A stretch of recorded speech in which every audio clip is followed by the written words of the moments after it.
Mr. Pretorius.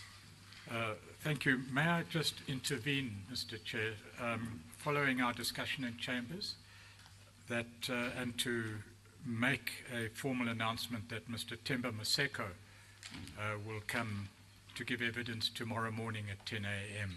Yeah. So the press and council can be aware of that fact. Yes. Thank you very much. Thank you.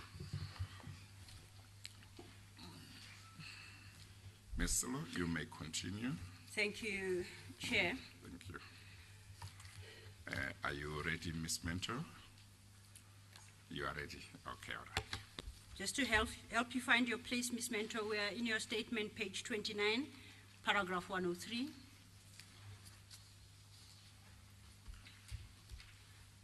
And dealing with what you term first disclosures.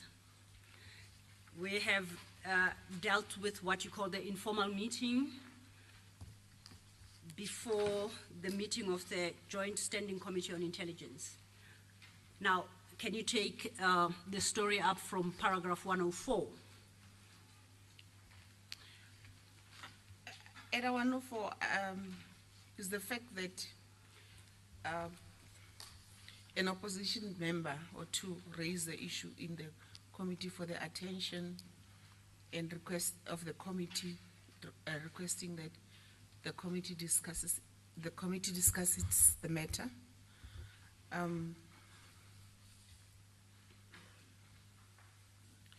must say that if the committee would normally have a predetermined agenda. Okay. So they were trying to insert it as a new item agenda. The chairperson entertained that briefly and said that he would rather take the matter to Luthuli House and to the president.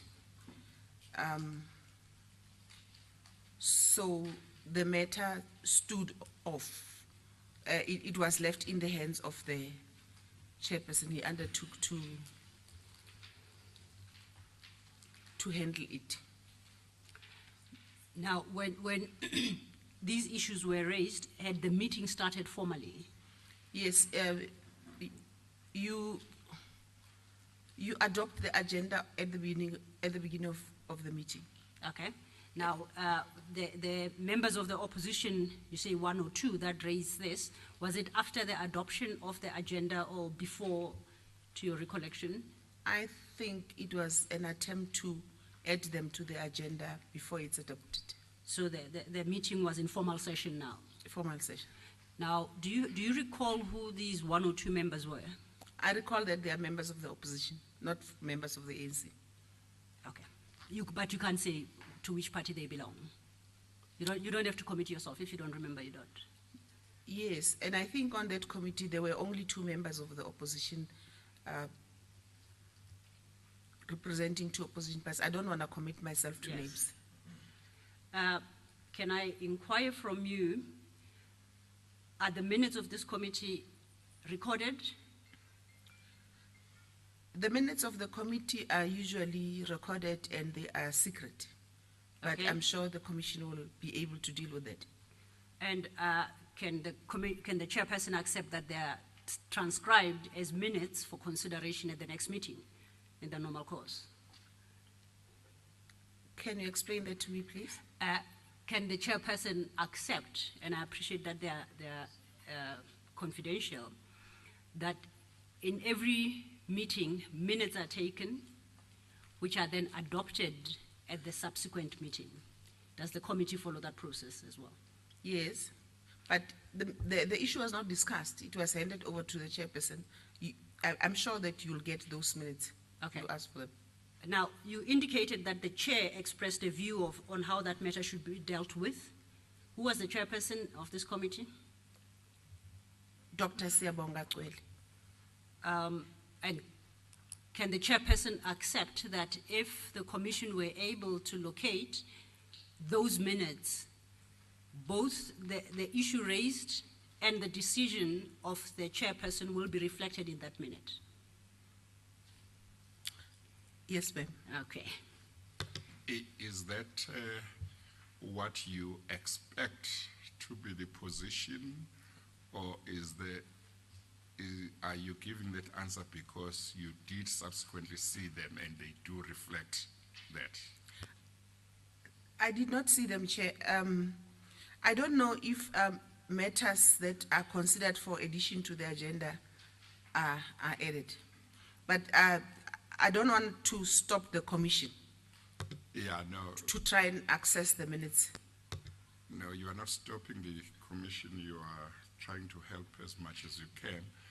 But I'm just raising that so that you are conscious of what the question put to you might mean and the answer that you give might mean.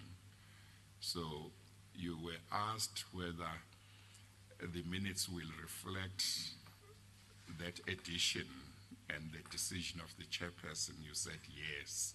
So I just thought I must just check with you whether when you say yes, are you saying yes because you did subsequently see the minutes and they reflect those two issues, or whether you are simply saying yes because you expect them, that is the minutes, to reflect it?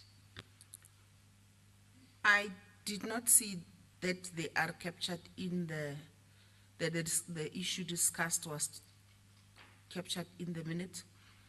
I would have seen it in the next meeting when we deal with matters arising. So I did not. So I'm expecting that the discussion might be captured, might not be captured. Yeah, just remember, I said earlier on, just always remember about what you are sure about, to say, yes, this I know, this I'm not sure about, this I don't know. In this case, you are not sure whether the minutes will reflect, but you expect them to reflect Yes, these Chair. issues. Okay, thank you. Thank you for that clarification, Chair. And can the Chair accept that at that point that was the end of this discussion on this matter in that committee meeting on that day? Yes, ma'am.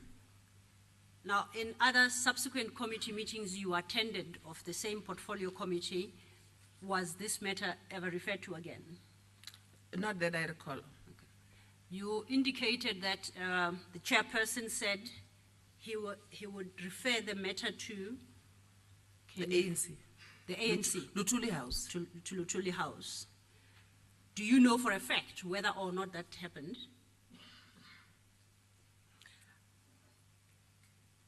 Chair, I must say that we were made to believe that it happened because we would have study group of the ANC separate from the opposition. At one point, that issue was, the chairperson was asked how far the issue is that he had gone to report to Luthuli House, and the response was that Luthuli House is still seized with the matter. But further than that, I don't recall it ever being discussed again. And that question posed, you say, in the study group was with particular reference to this issue? Yes. Okay. Are you aware whether Luthuli House, as you explained, reverted to the chairperson of the committee on this aspect? No, I'm not aware. Did you make any inquiries as to what happened to the issue? I did not make an inquiry. Why not? Were you not interested in the outcome of what you had placed as a matter of concern to members of the committee? I did not make a follow-up. I'm trying to understand why that's so. Why didn't you follow it up? It could have been because another similar matter had previously occurred, was discussed, actually two issues by the committee, was handled in the same way, and went to Luthuli House, and once we were happy that Luthuli's House is seized with the matter, we would leave the issue. And those matters that you refer to, did they arise prior to or after the incident you reported? Prior to. Prior to. Now, did Luthuli House, and I mentioned in the broadest possible manner, have invite you for any engagements on this particular issue? No. Were you ever required to submit a report or to explain what transpired and the nature of your complaint? As flowing from the committee, no, but on my own, in the first meeting that I said that was the first meeting with Jesse and Gwede. I had raised that issue with them. The second meeting with them was my difficulty to get the president. But that was not necessarily flowing from the committee discussions. Okay, let me try and understand that. Are you saying you raised specifically the issue of the offer of a ministerial position by, as you state, Mr. Ajay Gupta, with Ms. Jessie Duarte and Mr. Gwede Mantashe? Is that what you're saying? In my first meeting with them, yes. Did they respond to that? Mr. Gwede Mantashe, when I reached that point, immediately left the meeting, said he was going to another meeting, and he left me with Jessie Duarte. And in so leaving, did he react to what you had said before he left, or he left without any reaction at all? He left without reacting. After Mr. Mantashe had left the room, leaving you with Ms. Duarte, did you and Ms. Duarte discuss the matter any further? Yes, but not in a very deep way. Ms. Jessie Duarte, in my analysis, did not want to discuss the matter extensively with me. Why do you so conclude? What transpired there that led you to that conclusion? Like, she was taking note. She said that they are taking note of the issue I'm raising and they will deal with it. And on what basis, as far as this issue is concerned, did you and Ms. Duarte part? Sorry? On what basis did you and Ms. Duarte part as far as this issue is concerned? That they would be seized with the matter, because Ms. Jessie Duarte and Mr. Mantashe are the secretariat, and they receive things on behalf and they process them further to the entire leadership. They schedule the meetings, they table the agendas, they bring issues to the attention of the collective leadership if there are issues. Did Ms. Duarte undertake to revert to you on this matter at any No. point? Having left the matter with Ms. Duarte, did you subsequently follow it up? I did not. Is there a reason why you didn't? Chair, the culture of the ANC is such that you bring, maybe you go and complain or you bring an issue to Luthuli House, you report it to the office of the secretary, and you expect the office of the secretary, in the fullness of time, whatever time it takes to deal with the issues, the ANC to deal with the issues. And just for the record, what position did Mr. Gwede Mantashe at the time hold, and what position did Ms. Duarte? At that time, Mr. Mantashe was General Secretary of the ANC. Ms. Jessie Duarte was Deputy Secretary, was deputizing Mr. Mantashe. Okay. So we have dealt with your report to the Standing Committee. We have now dealt with your report to, you say, Mr. Gwede Mantashe and Ms. Jessie Duarte on the offer. Do you have a recollection on how long after you had placed this matter before the committee you had a meeting with Ms. Duarte and Mr. Mantashe? Can you recall at all? No, I don't recall. Again, using an event we all are aware of, was it before or after the cabinet reshuffle in October 2010. It was before. It was before still. Okay. Yes, Chair. Well, if it was before, wouldn't the two be quite close to each other then? Because didn't you say the reshuffle happened at the end of October? Say your answer so the record can capture it.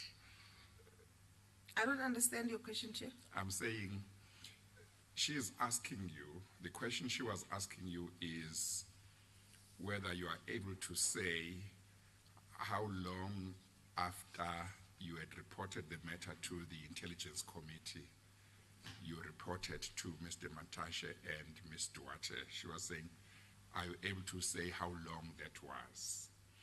And I understood you to say it was long after. Did I understand correctly? I said not after, not long after. Oh, was that your understanding as well? I thought I understood that, hence the subsequent question, which is to use a reference point. Oh, that okay, we are okay. No, all- maybe I misunderstood. Okay, maybe just tie those loose All right, ends. let's run over it again. We know that shortly after the offer was made to you at a Wednesday meeting of the committee, and you explained to the chair that that could have been the Wednesday following the offer on the Monday, or could very well have been the second. No, I think you might wish to start again. You talked about an offer being made on a Wednesday. No, the I offer remember- being made on the Monday, Yeah, I think just and start she again, yeah. disclosing it to the committee on a Wednesday subsequent. And you explained to the chair that it was not long after the offer was made, and you could not say though whether it was the Wednesday immediately following or the subsequent meeting of the committee on a Wednesday. You recall that? Yes, ma'am. And you recall that I then posed a question to you. I say, let's use the reshuffle date as our reference point, and we all know it's the 31st of October, to establish whether when the time you reported to the committee, was it before or after the reshuffle? And your answer was that it was definitely before the reshuffle. I said that it was not after. It was not after the reshuffle. Yes. Then we are now dealing with your informing Mr. Mantashe and Ms. Duarte of this offer of a ministerial position. And if I understood your evidence, you said it was not long after you had tabled it to the committee. Am I correct? Please, I know you may be tired. It's been a long day, and yesterday you were also giving evidence almost the whole day, so you may be tired. But please try and give your answers, articulate them so that the record can capture what your answer is. Thank you. I think I remember that I wanted to say yes, and I nodded. So I'll also keep reminding you. Each time I point to the mic, it means time to articulate it verbally, your response. Thank you. I then asked you, after you said yes, it was not long after you had tabled it before the committee that you spoke to Mr. Mantashe and Ms. Duarte. So once again, I used that cabinet reshuffle date as a reference point to find out whether your report to Mr. Mantashe and Ms. Duarte was before the reshuffle or after the reshuffle. And your response, if I understood it, was that it was before the reshuffle. She nods to say Oh, yes. she did not. oh, yes, sorry. Okay. And because I also translated that nod, I apologize, Chair, you point to the mic. So then, in a nutshell, you're reporting to the committee and you're reporting to the General Secretary and the Deputy General Secretary of the ANC all took place before the cabinet reshuffle. Is that what the Chair should understand? And then I want to ask whether you are sure of that and that's what you want to, the understanding you want to leave the Chair with. Chair, I don't recall in that meeting with Jesse and Mr. Mantashe referring to the reshuffle as it had occurred. I remember just talking about the offer and the information that a reshuffle was imminent. If it was after, I would have, in my discussion, said that now that he said reshuffle is imminent, it has now happened. So I know that it was before because that did not arise in my meeting with them. Okay. I'm clarified. Yeah, I am, Chair. Okay, I'm sorry. I think, Ms. Mentor, what I would like you to just make clear is the content of the informal disclosure that you made to the Intelligence Committee. Now, as well as what you reported to Mr. Mantashe and Ms. Duarte. Now, we know that there are a number of things that you were concerned about that arose from your meeting with the Gupta brothers and the former president at Saxon World. Now, when you talk about an informal disclosure that you made to the Intelligence Committee, I want to know whether that was simply about the fact that Mr. Ajay Gupta made you an offer for you to be the Minister of Public Enterprises if you would be prepared to cancel the SA India route, or whether it was more than that.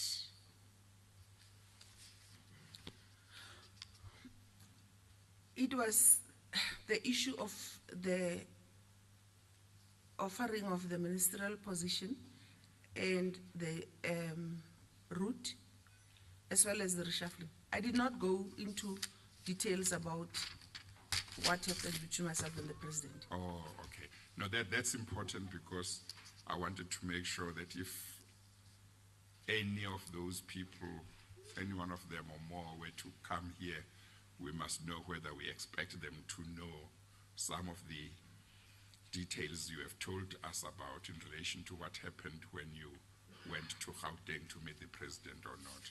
So it was basically the reshuffling and the offer. And in terms of the reshuffling, was your concern simply that you conveyed to the committee and to Mr. Mantashe and Ms. Duarte subsequently, was the concern simply that you heard from a private citizen that there would be a cabinet reshuffle, number one. Number two, that you were offered a ministerial position by somebody other than the president? In other words, were those the two issues that you were raising? In other words, you were saying, I couldn't understand how somebody else other than the president could say he could offer me a ministerial position, number one. Number two, he told me about the cabinet reshuffle that hasn't happened.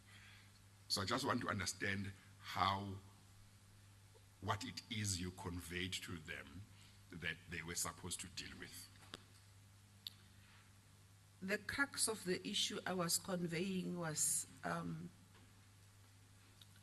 that they offered me a ministerial post when they do not have the authority to do so, and that they offered it with a certain condition, which was to cancel the route, and that they told me that there is a pending reshuffle.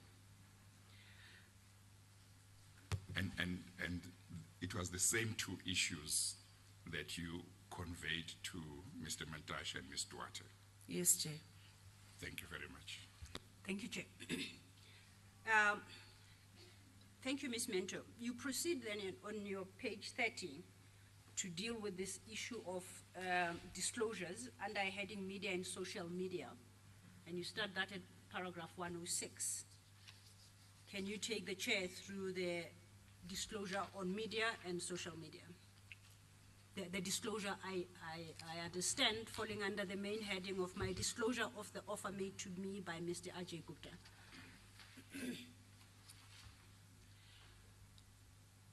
I think It was in May, if I'm not wrong, April, May of 2013. There was a report in the media of a private jet that landed at Waterkloof that was bringing wedding guests, supposed wedding guests for the Gupta family. In the media, it was reported that those guests, together with whatever cargo or luggage they might have carried, were not taken through customs. Okay. And Waterkloof is a national key point, and that was concerning. And because it was the Gupta, the same family name that I had history with in terms of what happened at Saxon World, it was concerning for me that the problem was persisting. And in fact, not only between 2010, when I had encounter with them, and between 2013,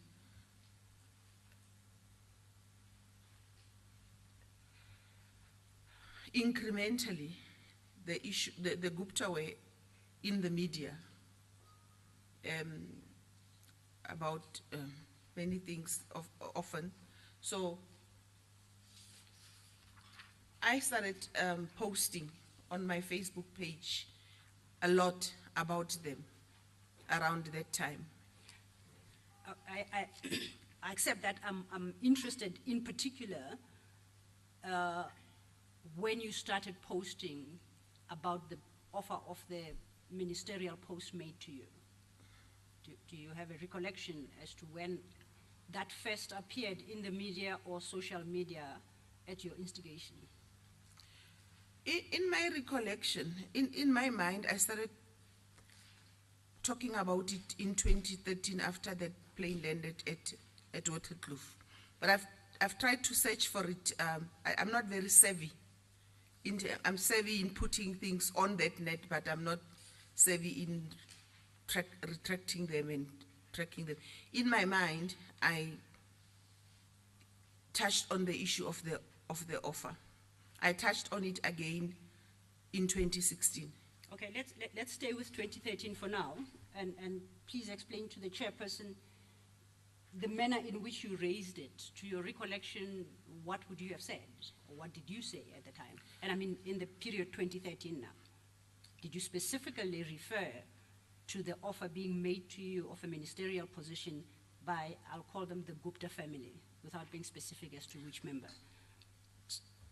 I think that I spoke generally about the powers they have, their association with the president. And if my memory serves me well, I said they can land at Waterkloof, they can land a private jet at a national key point because they derive their authority from the head of state. I need to understand what the chairperson must understand, that you did not specifically refer to the offer made to you at Saxon World, or that you did. I cannot recall if in 2013 I specifically refer to it, to the offer. Can you recall at least when was the first time you specifically made that claim, either in the media or social media, and made the claim that Mr. Ajay Gupta offered me the position of a deputy of Minister of Public Enterprises? Can you recall when definitively at least you stated it in the media or social media? What is clearer in my mind is what is fairly recent, which is what transpired in 2016. Okay, that's good, 2016. When I was on a family vacation in Thailand. And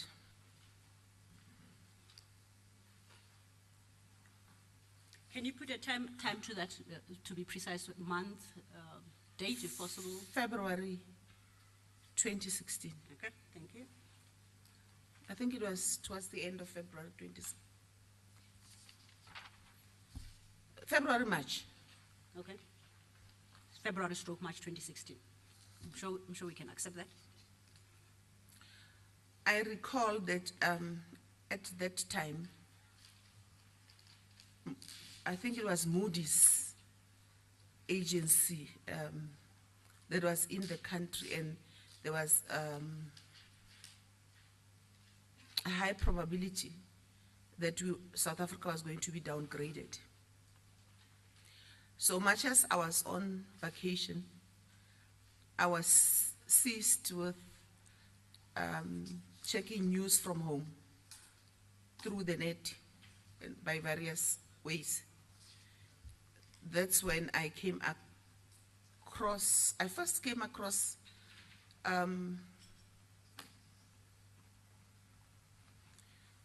the government emblem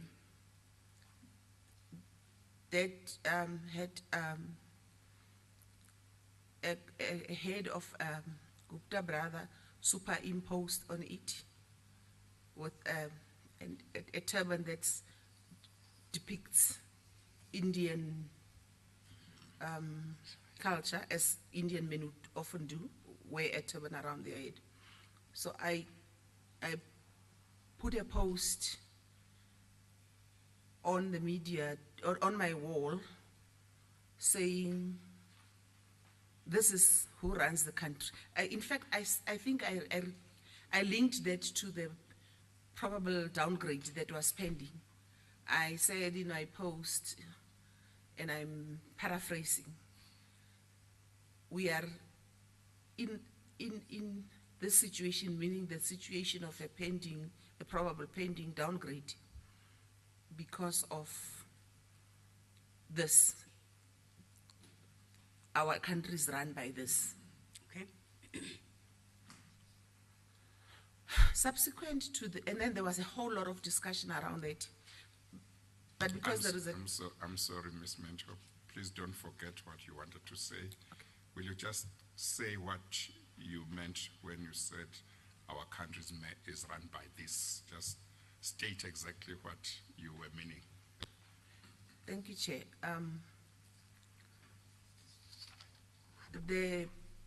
Our emblem had a face of Gupta brother, and if you ask me who it was, I would not be able to tell you between the two whose face that was.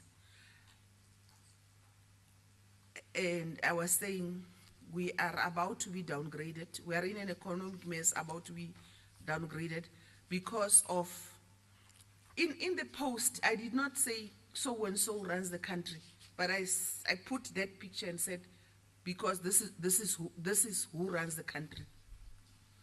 Yeah, what I mean is, you obviously had in mind who you were talking about. Who is that? Gupta.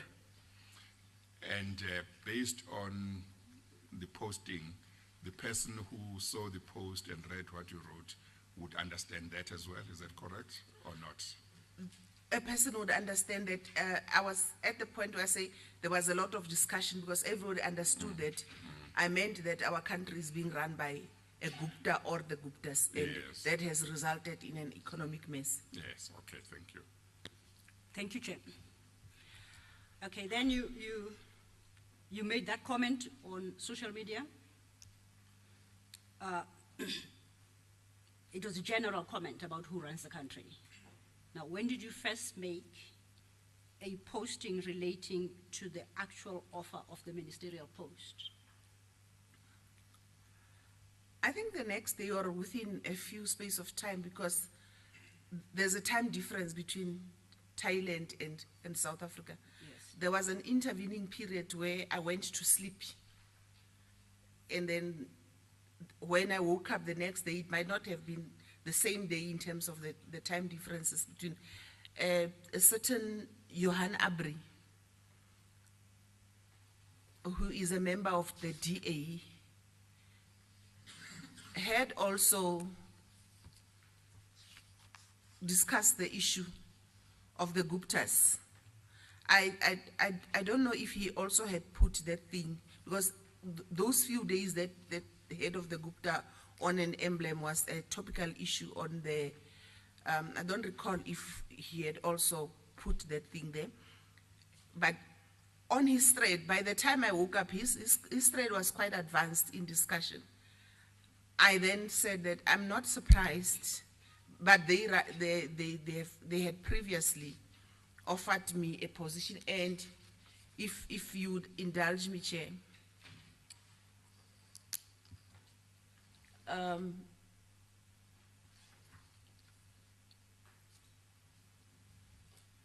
I don't know where. I know that it's in the bundle, that exact post, but I don't know where it is. Chair, if I may be of assistance. Yeah. You deal, the first time you refer to Mr. Abri is in your paragraph 109. And you state that you responded to a Facebook post, and then you provide a picture that Mr. Abri posted, and you annex that as MP3. Your annex to MP3 is page 37H. 37? H, bracket H. Yes. Now, at MP3, the first 4 posts there appear to be by Mr. Johan Abri, but they have different dates, if you note. So which one in particular would you like the chair to have regard to? I don't think I understand your question. If you look at 37H, Yes. you see Mr.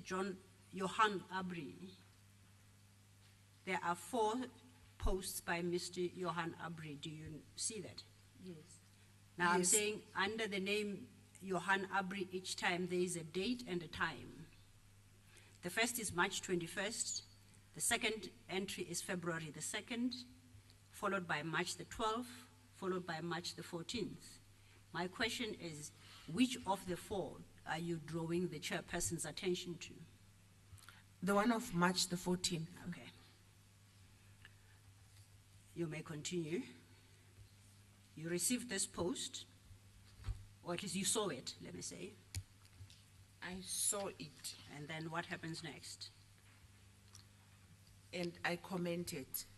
Okay, let's deal with your comment. Where do we find your comment to this post? 110. Page 31, paragraph 110. Paragraph 110.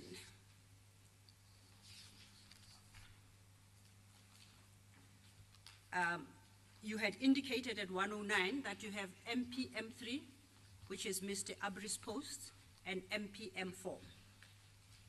Correct? If you look at your 109. Now please turn to MPM4 Yes. and explain what MPM4 is. Is that your response?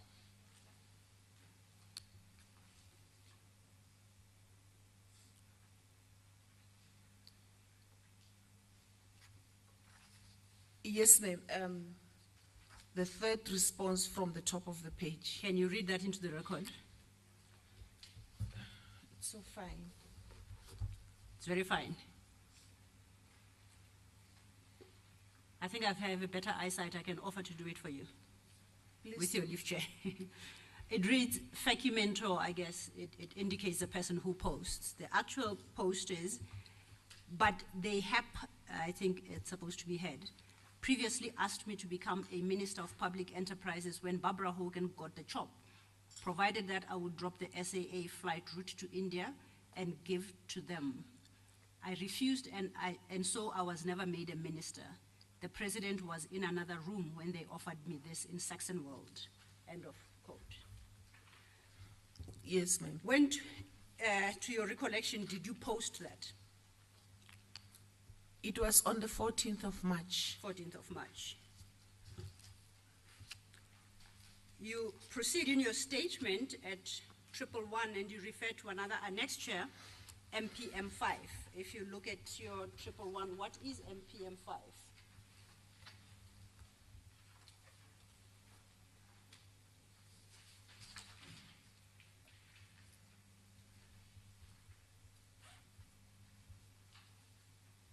It's my Facebook post. MPM5 at 37J, page 37J.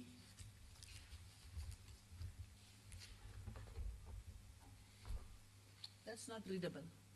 Okay, but you see what it is. You see don't have that. to read it. I see the face of President Zuma. Okay, now what is that? Let's go back to your 111, paragraph 111, and then you explain, because that's where you explain what it is. Chair, it is not readable, it's very faint. But for purposes of confirming what it is there going to be a dispute about what it is? I didn't anticipate the witness would have difficulty in identifying her own annexure. But if you ask her whether it is X, she might be able to say, yes, it is X. Okay, I understand off record that it's a screenshot. Oh, okay. Well, either Okay. you deal with it that I'll way deal or with it in another that way. fashion. Yeah, okay. I understand, Ms. Mento, it's a screenshot. Do you agree, disagree? Do you have an issue with it being put across as a screenshot? Before she answers, Chair, I know your copy is illegible. Yeah, it So is. is hers, and so Yeah. is everybody's copy. Yeah. I have managed to obtain from her attorneys Yeah. the original colored. Okay, So perhaps, I only have one. yeah. So Can perhaps give to her in the if I meantime. give it to her to satisfy herself about it, testify Yeah. about it, and then I will submit this to the chair Yeah. as the chair's copy. Yeah, give it to the witness. Thank you. Thank you. Now, Ms. Mento, what you're about to receive is a better copy of MPM5.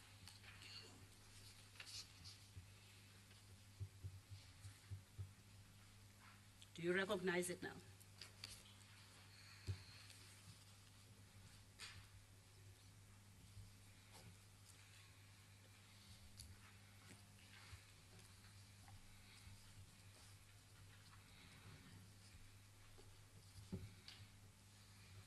Yes, I can see what's written there, ma'am.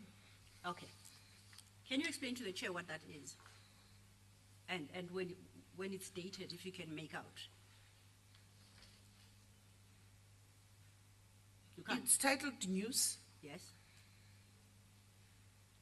It's dated the 25th of March, 20. Please look carefully. The caption is, Ms. Mento, can I take you back to the date and look carefully? Chair, with your leave, may I request your registrar to perhaps pick up another copy for the chair's file? And Thank you.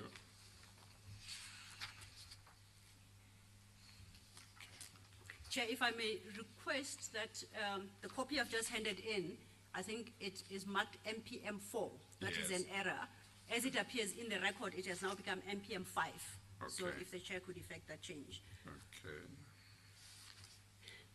And if I could just check then, secondly, Chair, whether the chair can read what appears on MPM5 at all, or whether he's having the same problems as Ms. Mento.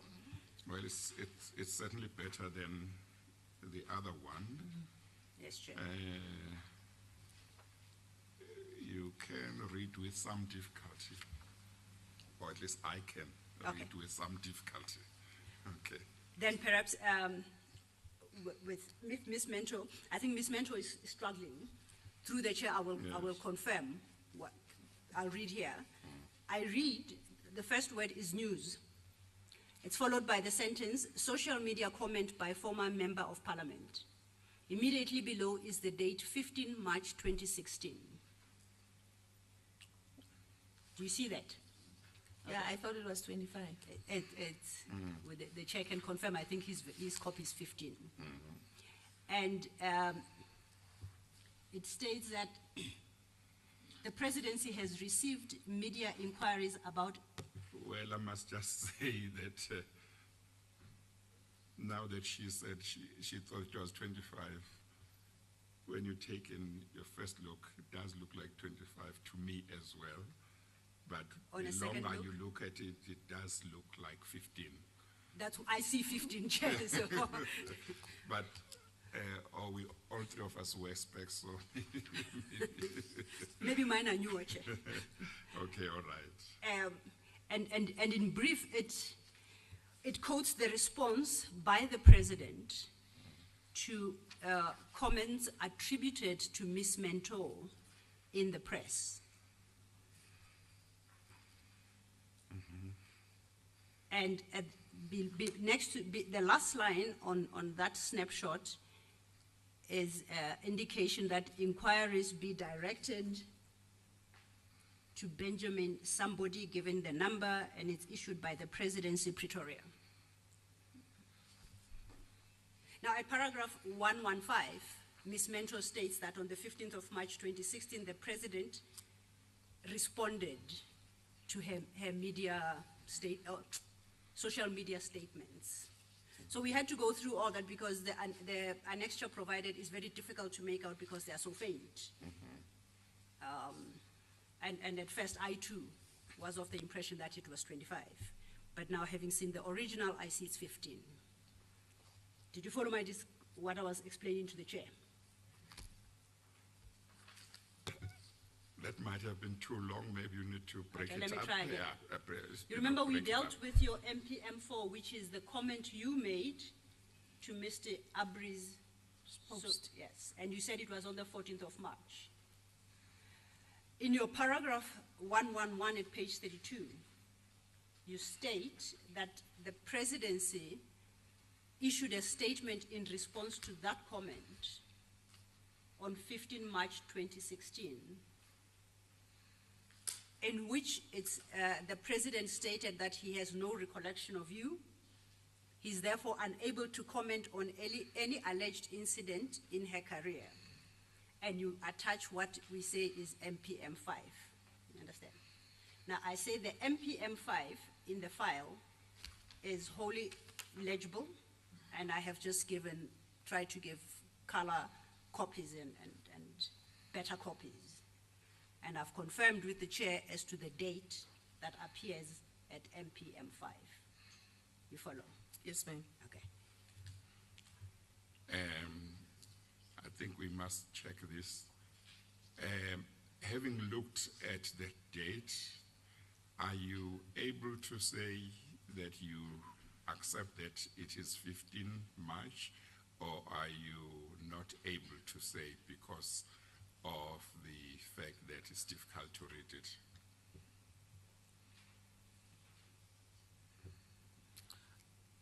$15 March in terms of MPM5,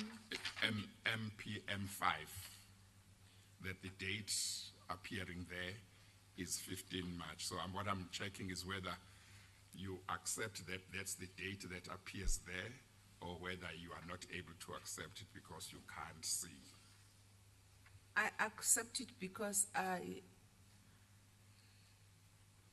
both chair and the advocate were concurring and confirming with one another that the date is the 15th. But from your side, you are not able to tell.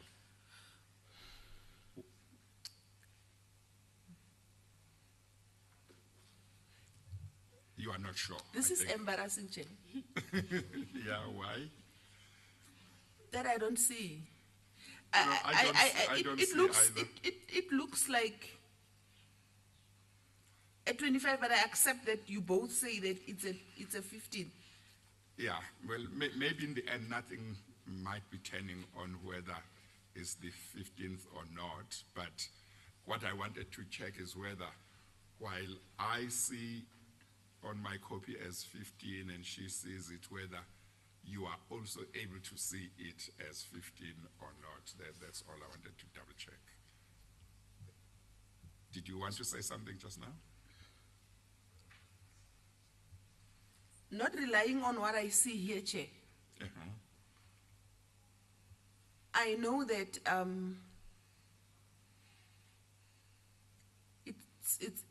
it is probably most definitely the 15th. Okay, okay, that's fine. Thank you, Chair. Thank And just to close off on that subject, if I may, at paragraph 111, page 32, Yeah, she specifically states it's the 15th. okay, okay. Thank you, Chair. Okay, so now we've dealt with your post of the 14th, and we've dealt with the President's response thereto of the 15th in terms of MPM5. Can you then take the story forward? We are still on the disclosure issues in the social media and the media.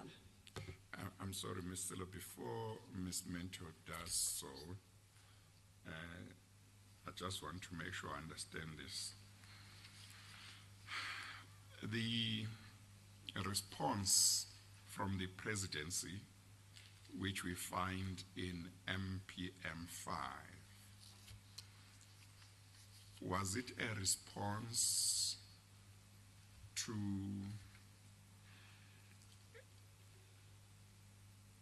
you making a statement that you were told by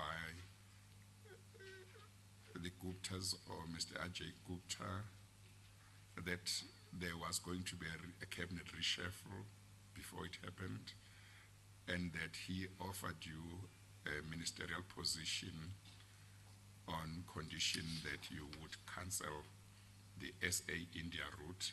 In other words, was it a response to a disclosure or a statement about those two issues, or was it a response to much more than that? As I was out of the country, I landed on the day when I saw this. So there was a media furor after I responded to John Abry's post. So what I caught, I only caught this as I landed. I did not do a search as to was it a direct response to my post, or was it direct response to what the media has written about my post. Oh, okay. Because what I wanted to establish is whether this can be taken to have been former President Zuma's response to whatever you may have already said by then in terms of what had happened when you went to meet him, or whether it was simply that he may have learnt in the media about two things that you had said, namely that you were made an offer of a ministerial position by the Guptas and that you had been told by the Guptas about a pending cabinet reshuffle. So I'm trying to understand whether his response would have been confined to those two issues, or whether it was the larger story about your being at the Guptas on the day in question. You don't know? I don't know, but probably the former. Okay, thank you. Thank you, Chair. Ms. Mento, I don't think it will be contentious because Mr. Jonas has gone on record. We know that Mr. Jonas issued a press statement on the 16th of March. He's testified before this commission, in which he dealt with this, with a supposed offer of a ministerial post by the members of the Gupta family, and that was on the 16th of March. So I think I can tell you that outright it is not to be disputed.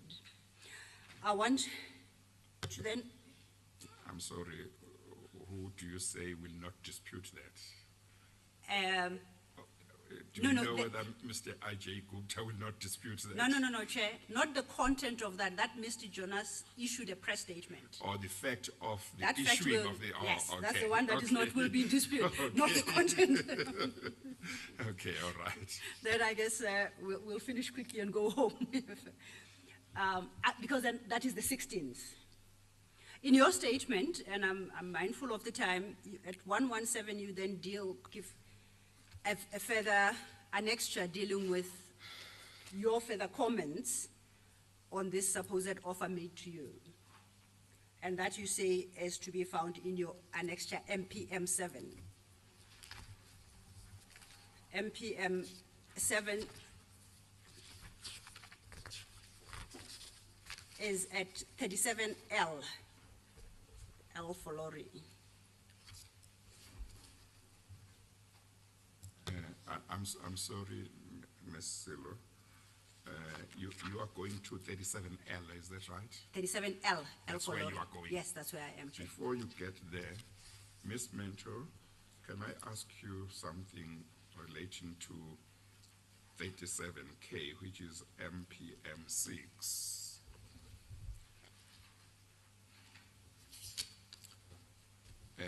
There, I think you posted something, I think, where you sought to refute the statement from the presidency that former President Zuma said he had no recollection of you. And one of the things you said here is that you chaired the ANC National Parliamentary Caucus when President Zuma was a deputy president. He sat next to me and spoke through me and with me in caucus each Thursday when Parliament was in session. I sat with him in the ANC's political committee each month too. He's the one who was sent by TOP6 then to tell me that the ANC has, or the NCC has deployed me to be the chair of caucus then. The question I want to ask you is,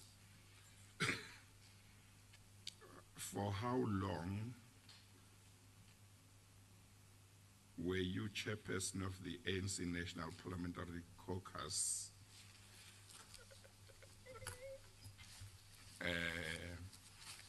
in terms of a year or the full term of parliament or 3 years or something like that? I think it's 4 years or slightly just over 4 years. Now, that's quite important. It's then important also to tell us more or less how much of that period of 4 years would he have, that is former President Zuma, would he have sat next to you every Thursday to deal with issues? For example, I assume there would have been meetings he did not attend and so on, but are you able to say something like maybe for a year, for 2 years, or whatever period, almost maybe at least once a month he would be sitting next to me or to discuss matters over that period? Do you mean in a concise way, or I should spend the 4-year period? I'm just saying, let's say if you are in a board of a company that meets once every 3 months, if you are in a board for 5 years and you meet same people every 3 months, I mean, in a year you would have met them for 4 times. If you don't skip any meeting, over 5 years you would have met them 4 times 5. So I'm trying to look at the frequency with which he sat next to you, because the presidency said he has no recollection of you. You are saying, but the man used to sit next to me every Thursday. So I'm trying to see whether it's every Thursday over how long, more or less. My key indicator there was when Parliament was in session. And of course, it will exclude when the Deputy President is out of the country. How the ANC caucus works like, I don't know if it still works like that, how it was working like at that time. The head of state would attend caucus once a quarter. But the Deputy President had to attend caucus and let me start with caucus meetings before I go to political meetings. Not unless he was sick or out of the country, he has to attend, and he attended caucus regularly when Parliament was in session. And Parliament would not be in session December period until caucus would begin from February. Parliament would go in session again briefly for the June holidays, usually for about 2 weeks or for 2/3 of the June holidays. Then Parliament would go on recess for August month. So those are the only times when Parliament is not in recess. And all the other times, caucus would be sitting every Thursday. And if the Deputy President is in the country, he would attend the meeting because he expected to attend every single caucus meeting when he is available. The political committee meetings set once a month. The Deputy President was head of the political committee. He was expected, he attended regularly also, not unless he was out of the country. So that's the frequency at which I sat with the Deputy President. Is it likely to be correct to say, and you must just think carefully before you answer, because you just need to make sure that you are answering correctly.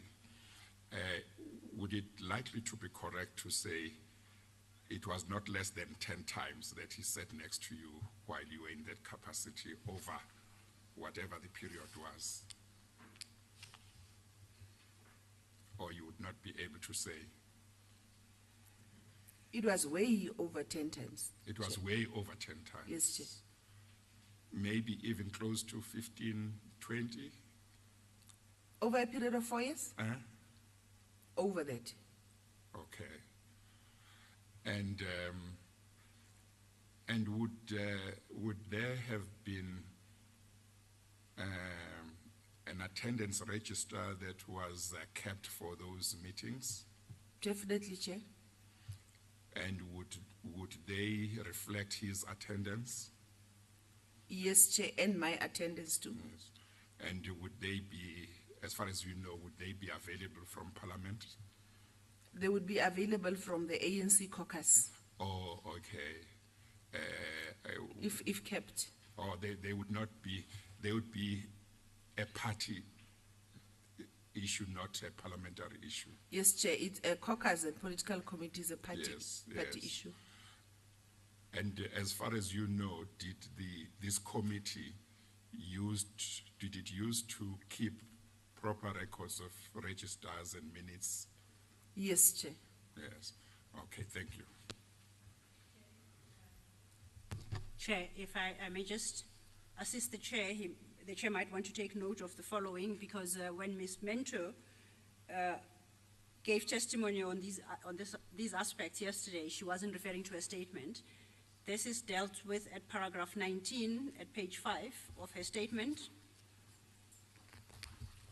From paragraph 16, it's 2002 when she becomes a member of parliament.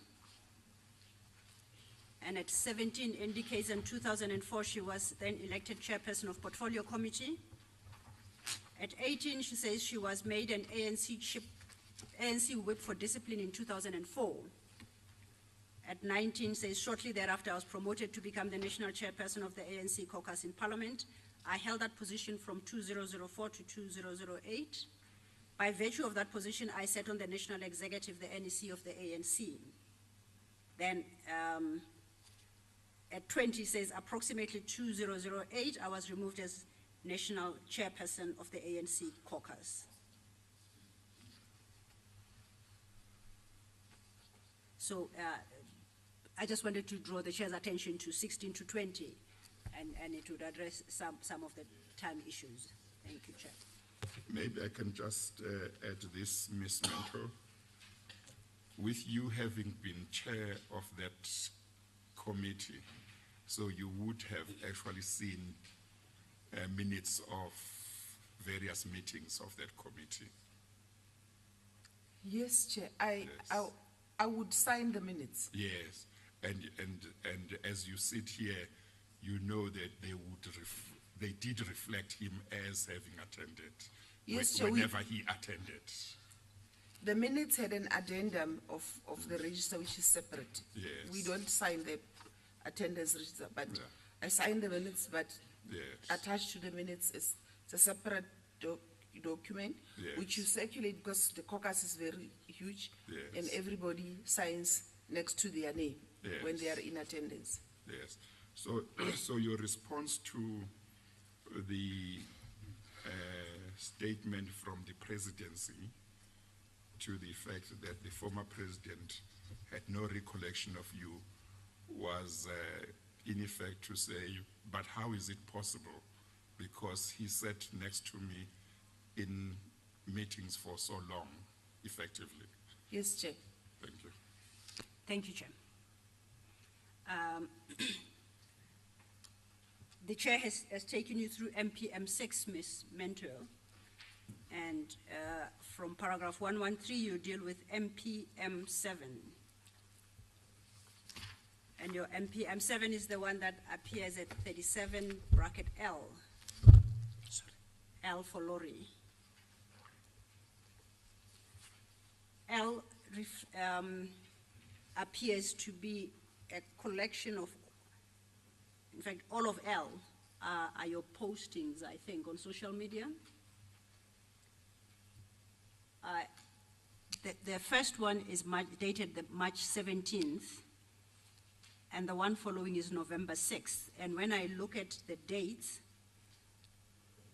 let me start. It's March 17, 2016, it would appear. The next one is November 6, 2016, followed by October 29th, 2016, April 21, then back to October 4th.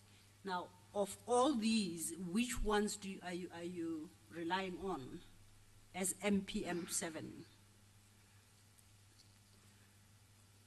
I don't understand your question. There are a number of entries by you. Which one of these are you relying upon to, as regards our issue of when you went public on the offer made to you by the Guptas? They appear to be varied and covering a range of issues. Is it I legible? don't know if I understand your question. Okay. Yes, Chair. Well, firstly, are you able to read? Yes, There, Chair. you are able to read. I don't know whether you were seeking to establish which of these entries is the relevant one for our purposes. well, maybe don't say it's the relevant one. Say exactly, do you mean, was it the first one she posted? Was it the one she posted in response to something? Chair, maybe I'll repose it, but I will not qualify it in that fashion with Yeah. your permission. Okay. She quotes a particular entry or posting on Facebook in her statement. Yes. And having so quoted it, she refers to MPM 7. Yeah. And I just Oh. wanted to indicate on MPM 7 where that is. Okay, I think you must, Go to paragraph 113 of your statement.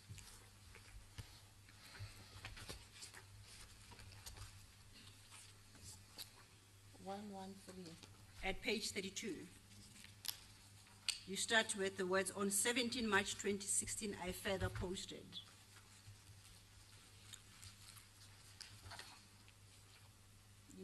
Do you see what you have written there and the quotation following?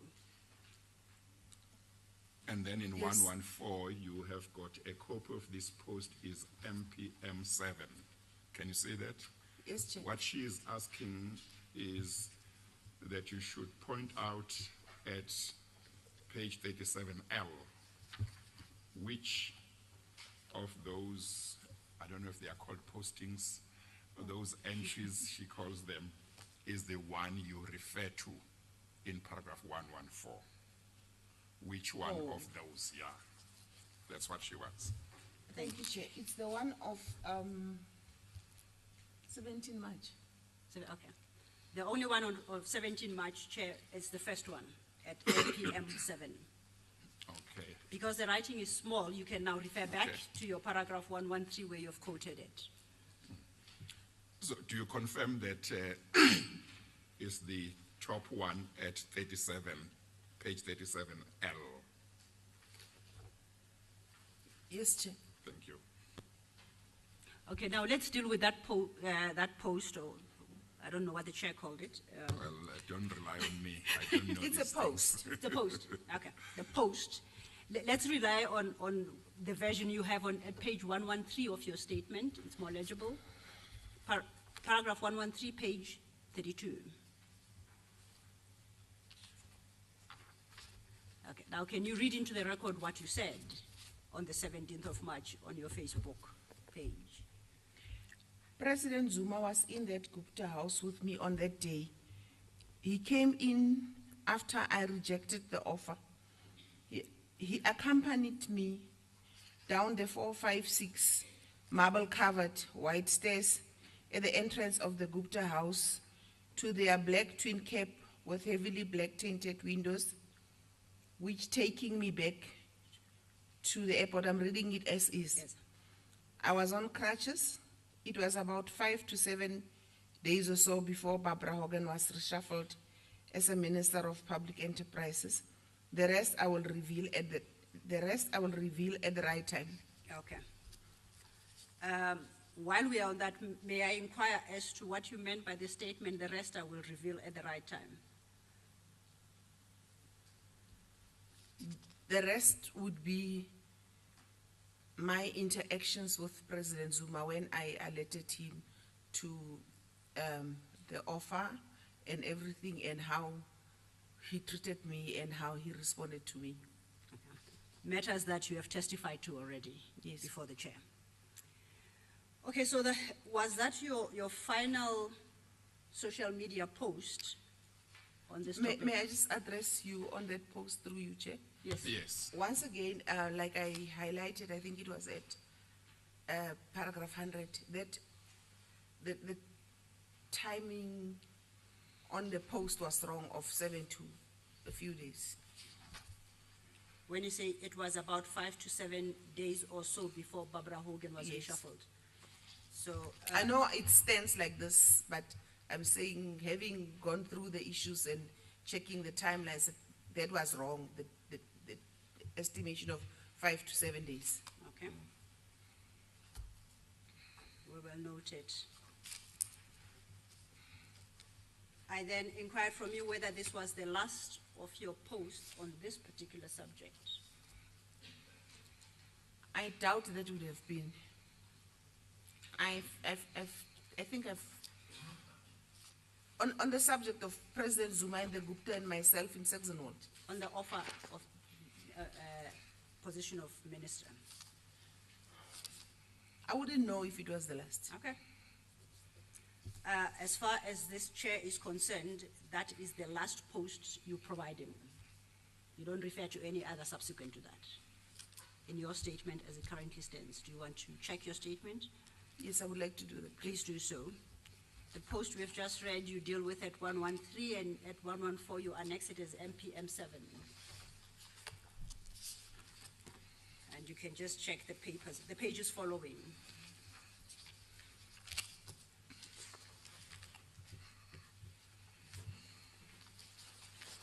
In my statement, it looks like it's the last, no, it's not the last. Okay? There is a post on page 36. 36. Paragraph 127. Oh, 36, yes, ma'am.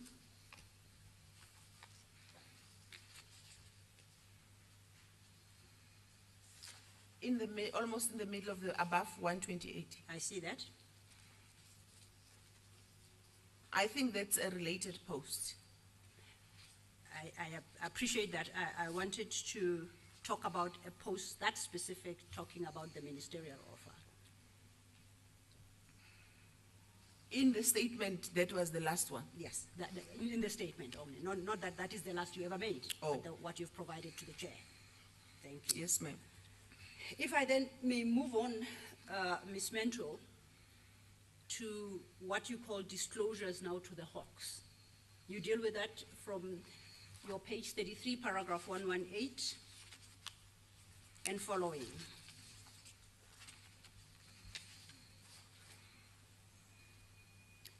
You've located the place in the block. Yes, ma'am. Can you then tell the chairperson about your disclosures to the Hawks?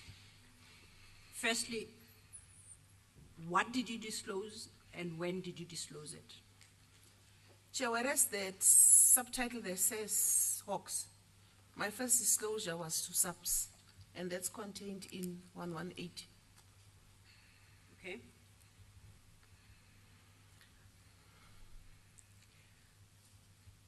After, because there was a lot of furor, and I was also posting a lot on Facebook about this Gupta matter and the president and all those things,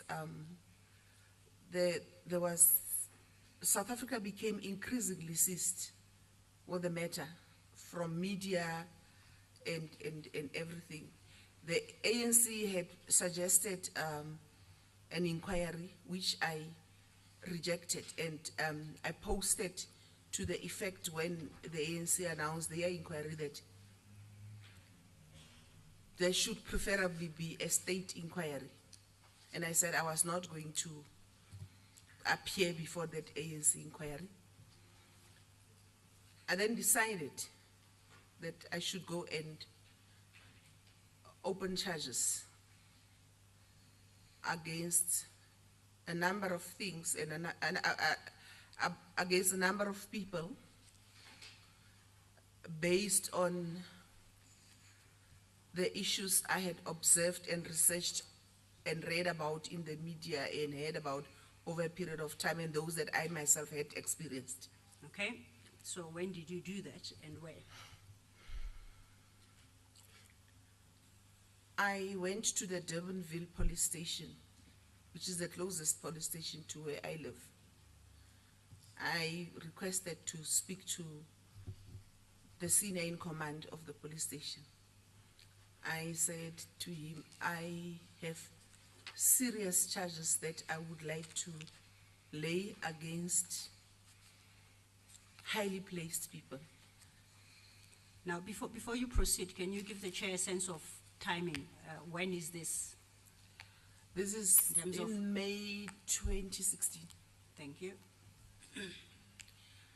And I say I would not want to, because of the nature and the gravity of the issues I'm going to raise in those charges and the high-powered people that the charges would relate to, I would prefer not to stand in a police station and talk about this thing where anybody that walks into the police station can hear. I requested that I need to do a statement in the comfort of my home, and that it's a lot of issues, serious issues against highly placed people and serious allegations. He told me that he accepts my request, and that because he kind of teased out a little bit what the issues were.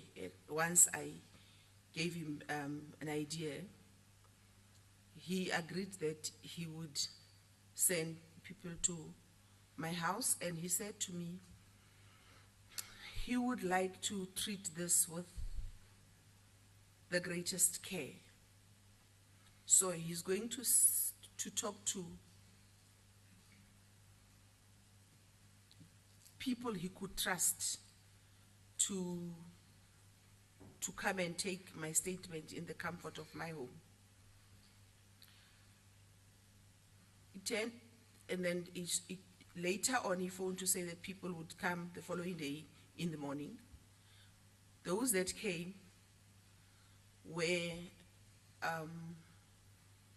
Captain Peterson and Captain Weinhardt. He phoned me to say that I should relax, I can trust them, and he told me that Captain Peterson comes from the office of Major General Vytjie, and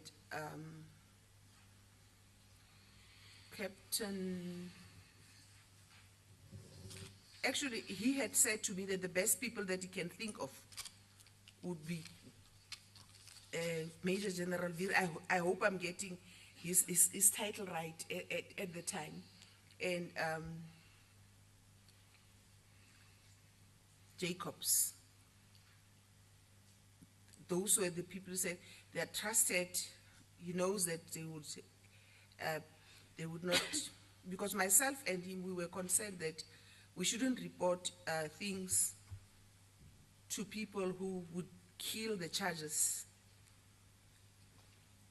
So he told me that people would come. Peterson came from Vytjie's office, but he was with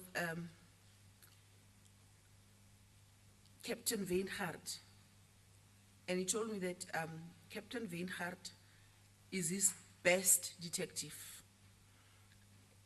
and he told me that Captain Peterson is the best to take the statements. We sat the whole day. By we, you mean? Myself, Captain Peterson, Captain Weinhardt. Okay. From past 8 in the morning to around past 9 or 10 in the evening. Okay. I asked them which officers I wanted to confirm they came from, just right at the beginning. They confirmed to me that Peterson came from Major General Vytjie's office. Weinhardt came from the detective section of the police. But his offices were in Durbanville, Okay. Weinhardt. So Peterson, we agreed, he said to me, would I be comfortable if I narrate whatever I have to say, and he writes, and Weinhardt was to observe the process. I was comfortable because I knew that there was going to be a lot of writing. I did not want to take that responsibility. So I narrated what became something that became my first handwritten statement.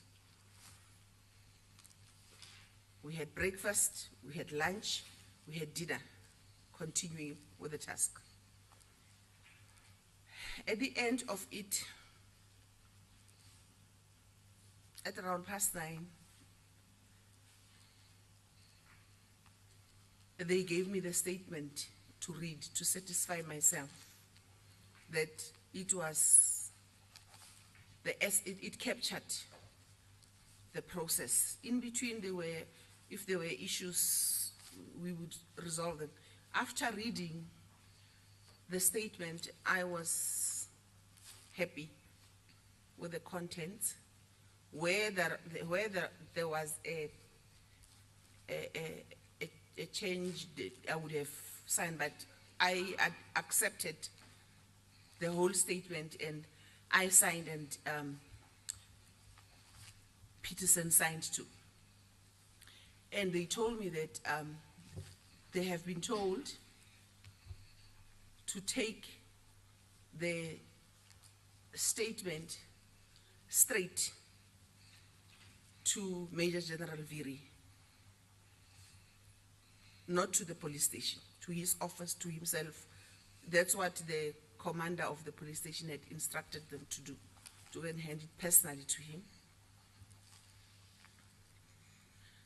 I later learned that Major General Vytjie also battled with who to work with and who to trust, and then he worked with Major General Jacobs. They went through, he says, they went through that statement.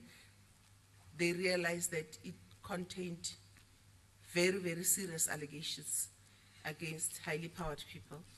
Now, you say you learned that Captain Vytjie didn't know who to trust. Where did you learn that from? From him, subsequent to that, I had discussions with him. Okay. When my statement was not coming back to me, then I went to Peterson. I want my statement. Go to Vytjie. I want my statement, and then he explains to me the processes that the statement went through. So your response is that you learned from Captain Vytjie that he did not know who to trust. Yes, he was not captain. He was Major General, I think. Please continue. As you say Major, I apologize. Yes. Major General Vytjie, yes.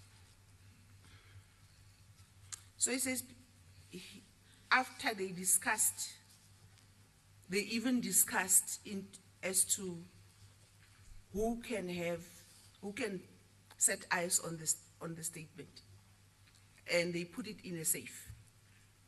That's how seriously they took it. Okay. So now, after you signed, and you said it's Captain Peterson also signed the statement, they took it with them. What happens next?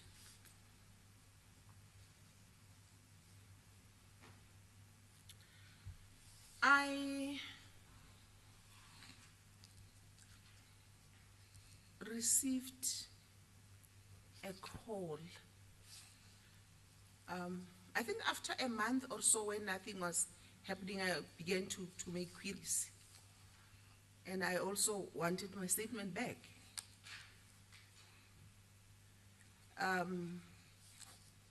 Who were you making inquiries with? I started with the people that were with me in the house when I made the statement. Okay. Then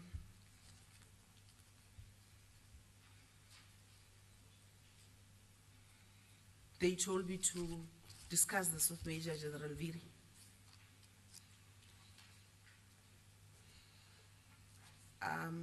Before they did that, they also told me that at one stage, the statement went into possession of the head of detectives for the Western Cape. Do you know the identity of the head of the detectives for the Western Cape they were referring to? Oh, let me just retract a little bit, through you, Chair. I had telephone discussion with them wanting my statement, and then I called them to my house again, the two of them. And then they told me that I had known by that time that it was with Mr. Vytjie, but I was not. I said, but you guys took the statement. Can you help me get my statement? Then I called them to my house, and they came, and they told me that it had also then gone to the possession of the head of detectives, who is an African lady, a Xhosa lady, was a Xhosa lady at that time. So I asked them, do you have her number? They had a number. And I said, give me the number, I would like to call her in your presence. And I called her. And I said to her, I understand that you have possession of my statement and I've been looking for it. She was first defensive. She was like saying, who are you? And I said, I am so and so. I gave him the history. And then she said to me, I'll call you just now. She called and then she admitted that she had possession of the statement. Now, do you have the identity of this person? Do you have a name or title? I know the title, but I got the number from the two gentlemen and I phoned I got the number and I So phoned. they didn't disclose her name to you at the time? They did, I do not remember it. Okay, Yes. please proceed. After much, our two calls were nasty. I was angry. She was defensive. Eventually, I forced her to admit that the statement is no longer with, she said the statement is no longer with her. And Mr. Vytjie had also said that the statement is no longer with him and Mr. Jacobs. So this one admitted that she had possession of the statement. And then she told me that on the instruction of Mr. Ntlemeza, who was police commissioner, Mr. Ntlemeza had instructed, that's what she told me, instructed Mr. Pahlani, I have this problem with names, who I think was second in command, Pahlani, P-H-A-H-L, I think, Pahlani. Is that the same one to whom you referred yesterday as having been acting commissioner, National Commissioner of Police? Is that the one you're talking about? Yes. Because yesterday you did refer to Pahlane, and I understood you to be referring to that one. Are Yes. you talking about the same person? Yes, but at that time, I think he was not yet, I think he was second in command or something. The person that was in command at that time was Mr. Ntlemeza, Okay. in my recollection. But, so the head of detectives confessed that my statement had been airlifted. A private jet had been dispatched. And when that happened, it was a Saturday, and Mr. Ntlemeza was somewhere in Limpopo, and he had told her that somebody would come by private jet to fetch my statement and to fly it to Pretoria. Okay. So that's what she told you. Yes. Okay. And what? She corroborated what what I knew already. And how did you come? What I knew was that I did not know about the jet and the flights. I had the airlifting. I heard that the statement had exchanged hands, removed from the hands of Major General Vytjie and Jacobs. And how? To her. How did you learn that? I learned both from Captain Peterson and from Major General Vytjie himself. Did they indicate who had taken possession of your statement, taking it away from them? Sorry? Did they tell you who had taken the statement away from them? Mr. Vytjie told me that, if I remember well, that he was instructed to hand over the statement to the head of detectives. Okay. All right. Now, you've taken us through having a conversation with this lady who you say is the head of detectives in the Western Cape, and she advised you that on certain instruction, the statement was ferried to Pretoria. Yeah, the statement was no longer in their possession, it was no longer in the Western Cape, it was under the Hawks in Pretoria. Okay, then what happens after that, after you learn this? I continued to demand my statement. From who are you demanding the statement by now? I am writing, if my memory serves me well, I'm phoning, in the intervening period, after I called the lady, the Western Cape head of detectives and all those things, a certain Mr. Mtolo phones and arranges to meet me, said he has been sent by the Hawks to come and meet with me. He meets me also in my house. And do you have can you indicate a date about when this happened? It's now in June. Okay. The year, All this is happening in 2016. okay? When I went to the police station, it was May 2016. Please proceed. Mr. Mtolo, in June, I think, he came with another gentleman that he said to me was a cyber specialist. No, Mr. Mtolo first came alone. Then his subsequent visit, he was with another gentleman that he said was a cyber specialist. Okay, now let's deal with his first visit. What transpired at that visit? When he phones to say that I've been sent to come and see you, I'm from there. He told me that he was an advocate from the Hawks, Mr. Mtolo. I said to him, you better bring my statement with, because I want my first statement.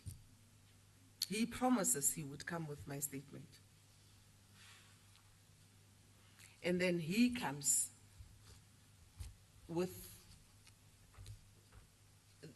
that document that I said it's a corrupted statement. Okay, if you may just pause there just to help the chair find his place in the papers.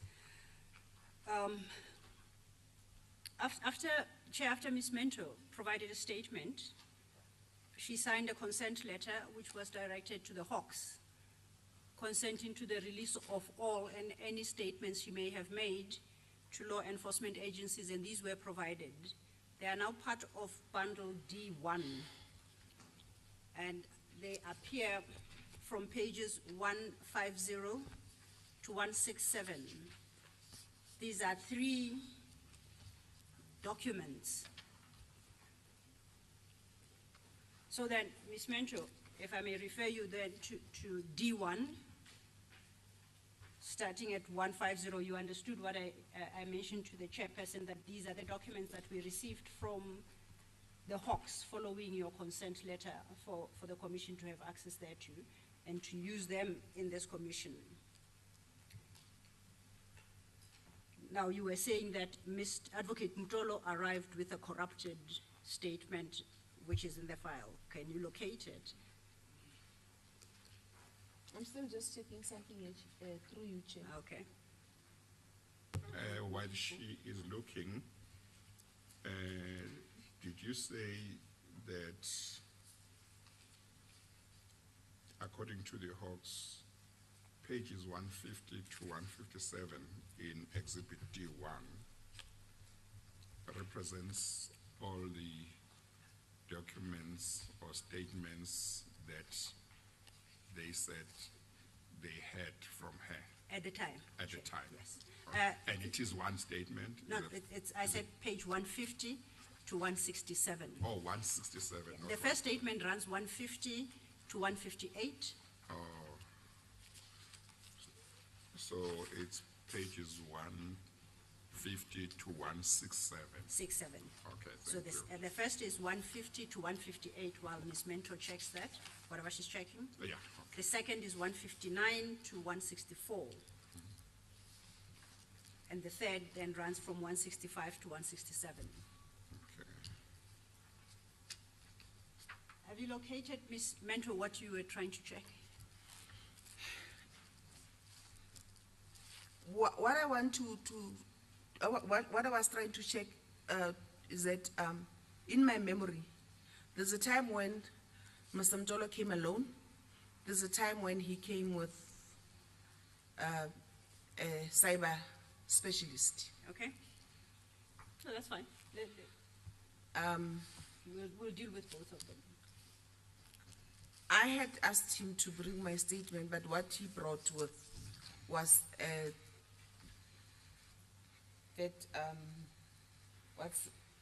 what's from 150. 150. Yes. Okay, let's turn to 150.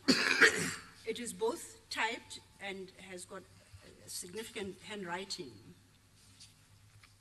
Now, can you explain this document to the chair when it was typed and when the handwriting was effected onto it?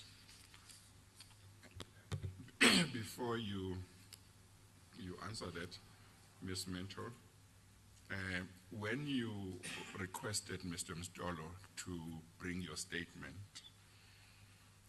do you remember whether you made it clear that you were talking about your handwritten statement? You were not talking about a typed version of the statement? Yes, Chair. Okay, thank you.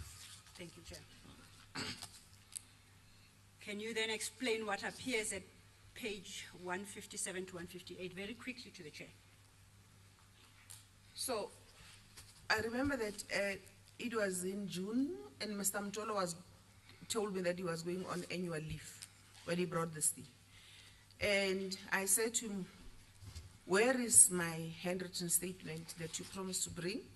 He said, this is your typed version of your handwritten statement. I went through it, and I told him that this, as I explained in the morning, this version is corrupted, is not a complete reflection.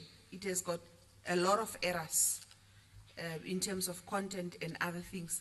And I began to demonstrate to him a few that I could just pick up very fast, and I was identifying them for him. And I said, it makes it difficult for me to accept the statement because I am not having my handwritten statement that I asked you to bring with to compare whether this is an accurate statement. I actually said to Mr. Mtolo, amongst other things, there are many errors here. And then his first response was, it's because the typist was African speaking. And I said to him, even if somebody is African speaking, I said to him, you type what you see. You don't interpret in your head, translate from English to Afrikaans. I refuse to accept his explanation. Now, if I can just establish, the document that Advocate Mtolo presented to you, was it a fully typed document or did it have manuscript notations or anything? Or was it only typed words? It was only typed words. Okay. So It's the one that stretches from 150 to 158. then can you indicate to the chairperson whose handwriting it is that appears, it would seem on every single page between 150 and 158, who effected those additions and sometimes changes and cancellations? It is my own handwriting, as I was demonstrating to, not exhaustively so, to Mr. Mtolo how problematic the document was. Okay? And what happened when you, at the conclusion of that exercise? In that meeting, amongst other things, he said to me, and I inquired from him why there was no progress, and he said that because I have also complained against President Zuma there, and I have tied their hands to investigate.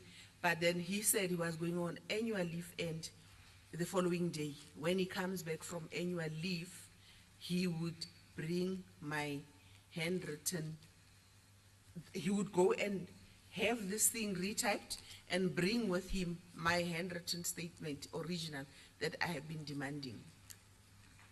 So you state that Advocate Mtolo indicated to you the delay was caused by the fact that you had made reference to President Zuma in your Yes. statement. Yes, And to your recollection, had you made reference to President Zuma in your original statement? I had. Now, when Advocate Mtolo brought this to your attention, what did you do about it, if anything? We had a lengthy discussion because I wanted the matter to proceed. He was insistent that the matter is not going to proceed if I do not remove President Zuma from my statement. The other thing that he raised, that he brought to my attention and that had slipped my mind, that was helpful, was that I had erroneously, in my handwritten statement, said that the IDC, which is one of the companies I laid charges against, was housed under trade and industry. And I was erroneously, as a result also, because there was a loan matter that I was raising as a high irregularity. And that was a corrupt activity with the Gupta family. But I had cited Minister Rob Davis of DTI as the minister responsible for the IDC. So he pointed that also out together with the issue of Mr. President. So he said, I will correct that. So I was inserting Ibrahim Patel instead of Rob Davis with his assistant, but he promised.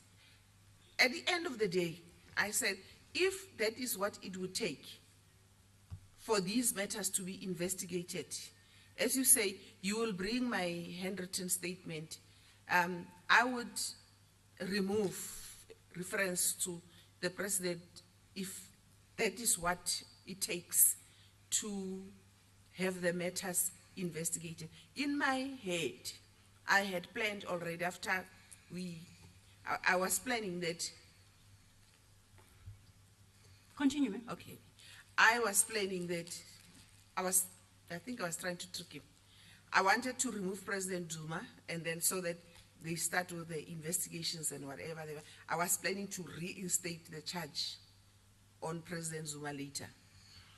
Now, in that statement, the statement at 150 to 158, did you, on the basis that you explain, remove reference to President Zuma?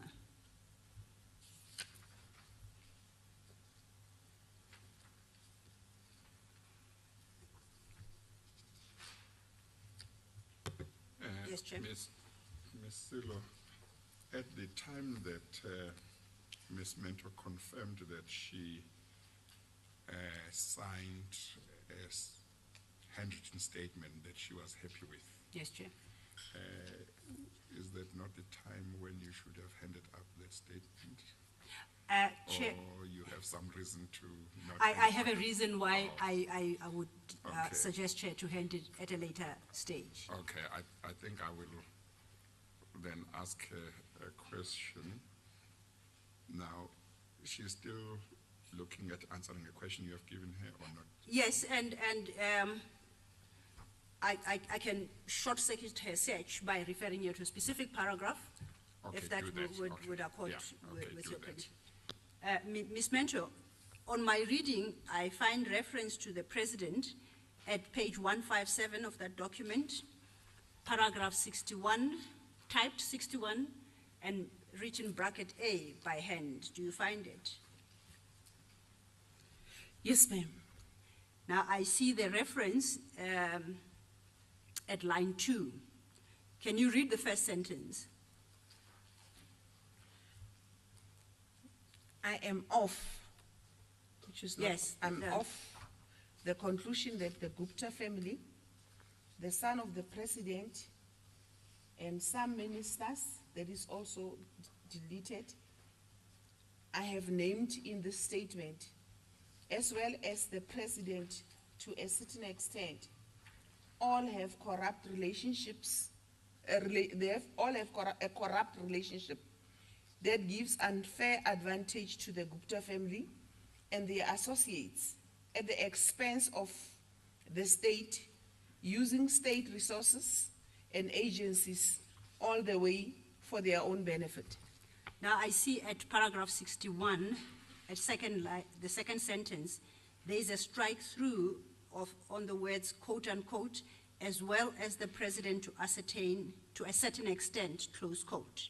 And immediately above that, there appears to be a signature. Do you see that? Yes, ma'am. Now, do you confirm that those words have been struck out in the document? After I finally agreed with them that if that is what it takes Okay. for these matters to be investigated, I will do that.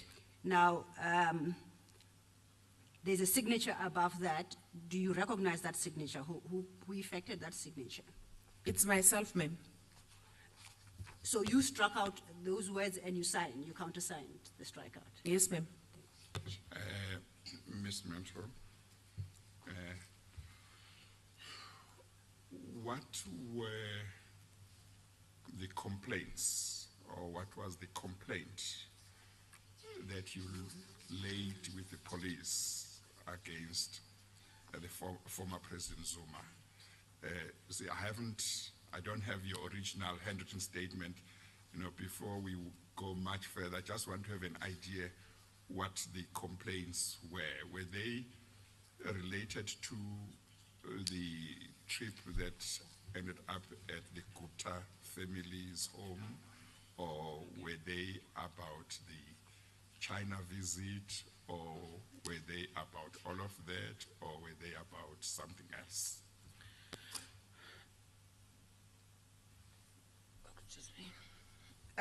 I mentioned President Zuma in my first handwritten statement when I gave an account of the Sex in the World offer and the reshuffling that was pending. I also, in the statement, had mentioned President Zuma together with Minister Gigaba on the issue of the arms manufacturing, their presence in Saudi Arabia, where President Zuma opened an arms manufacturing factory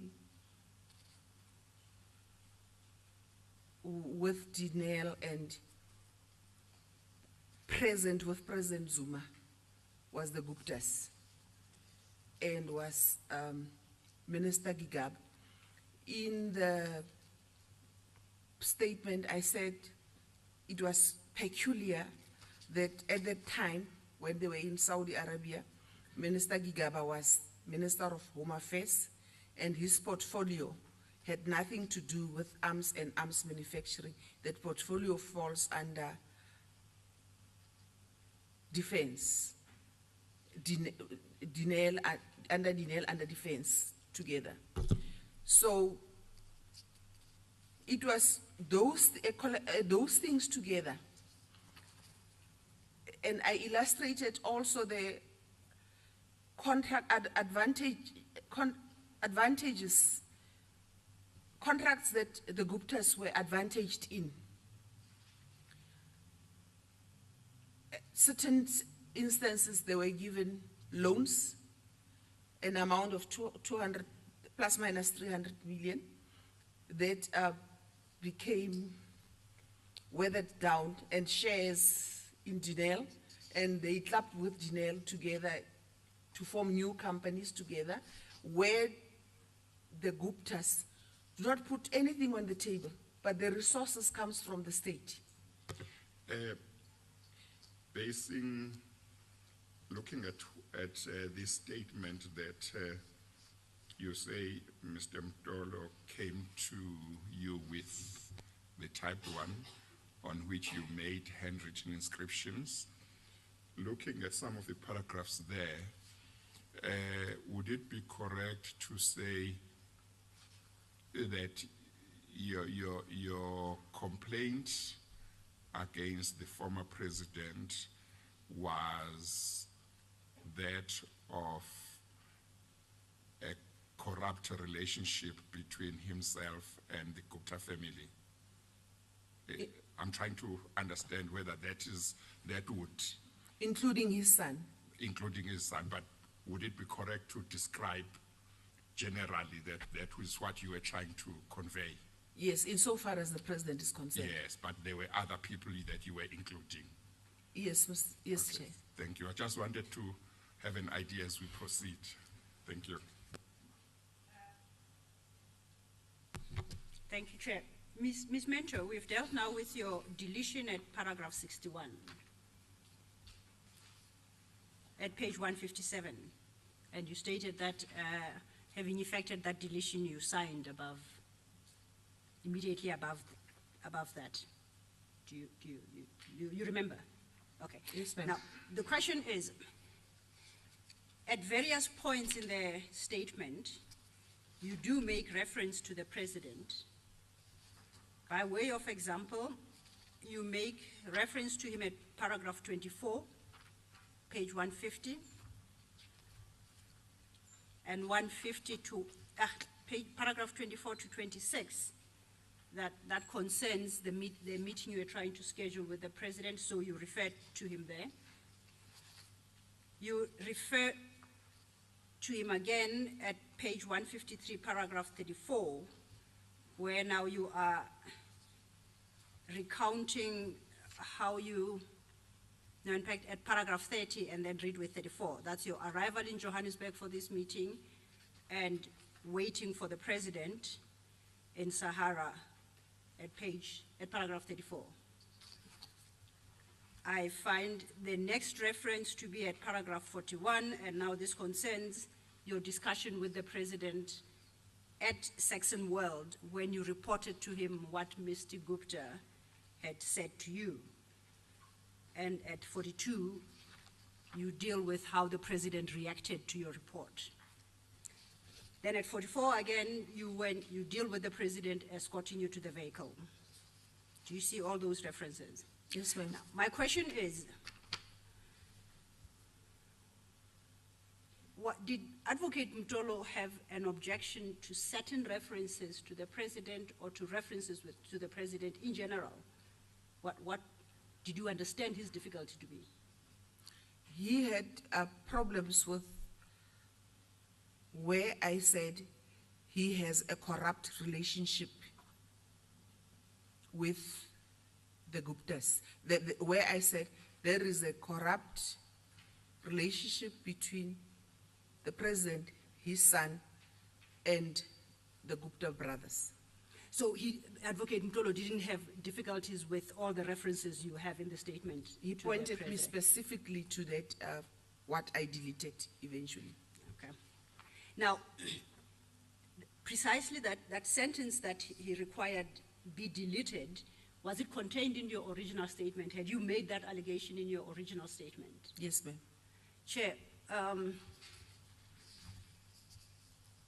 may...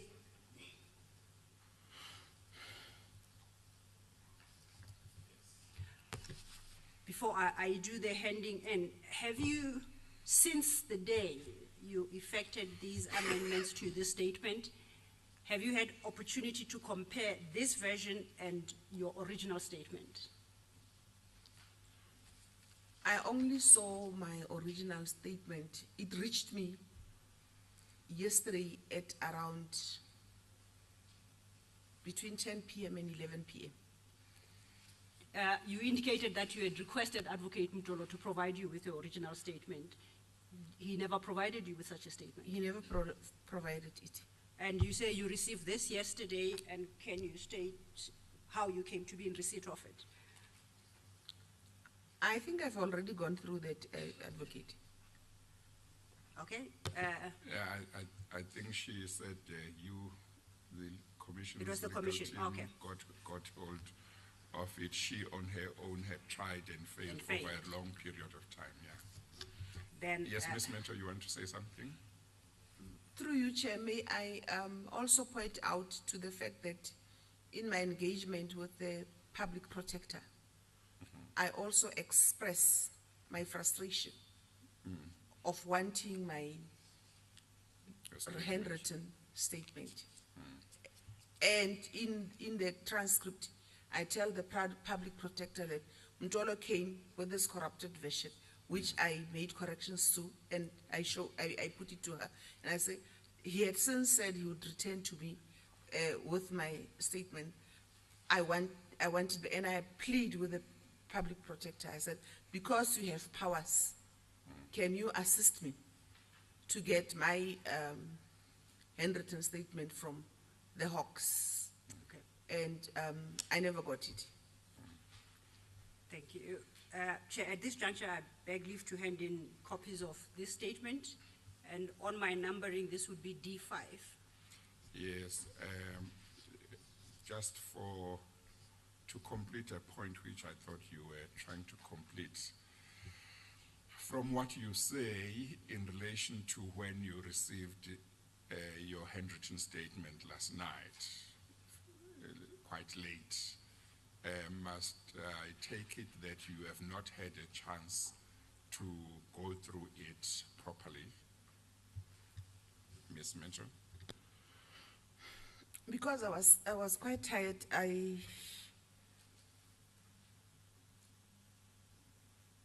I slept and I put the alarm at 4 o'clock. I woke up at 4 o'clock for an hour. I went through it. But I went through it not in comparison to the corrupted version. Yes, Because I made it so long ago. yes. I wanted to go through it.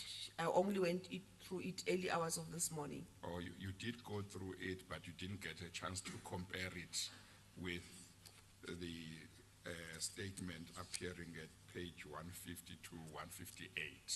Yes, Chair. Okay, all right, thank you.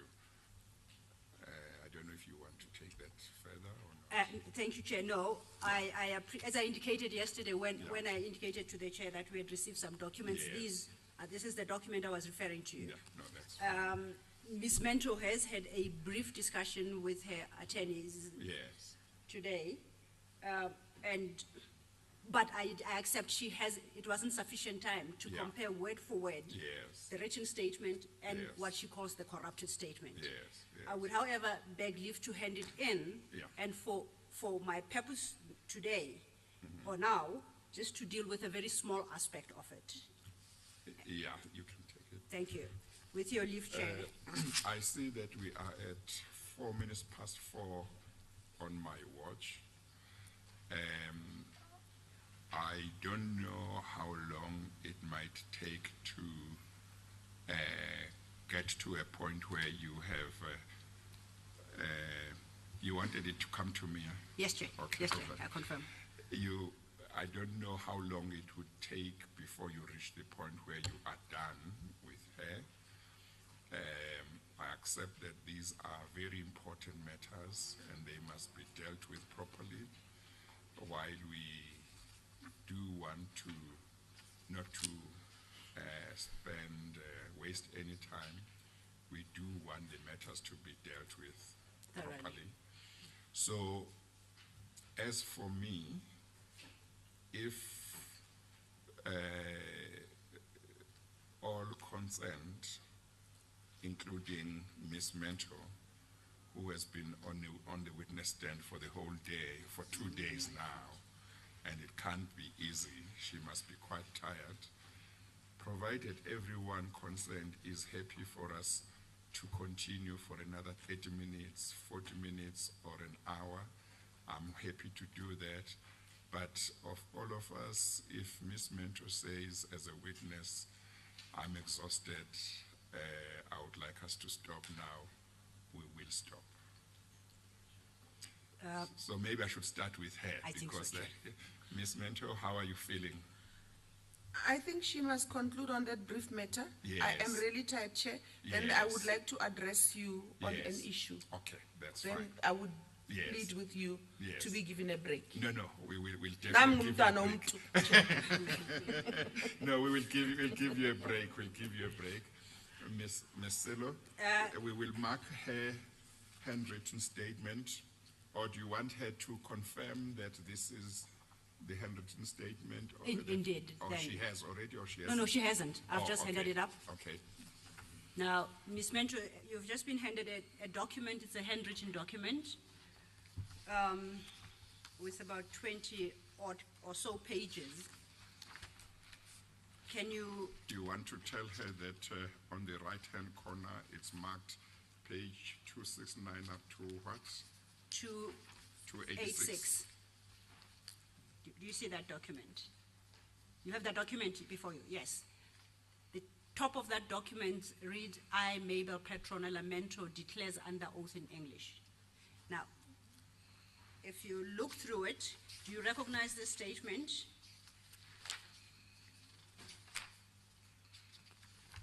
Yes, ma'am.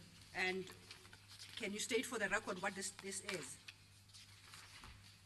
Can you state for the record what this document is? This document before me, titled D5, is my handwritten statement that I have sought for more than 2 years.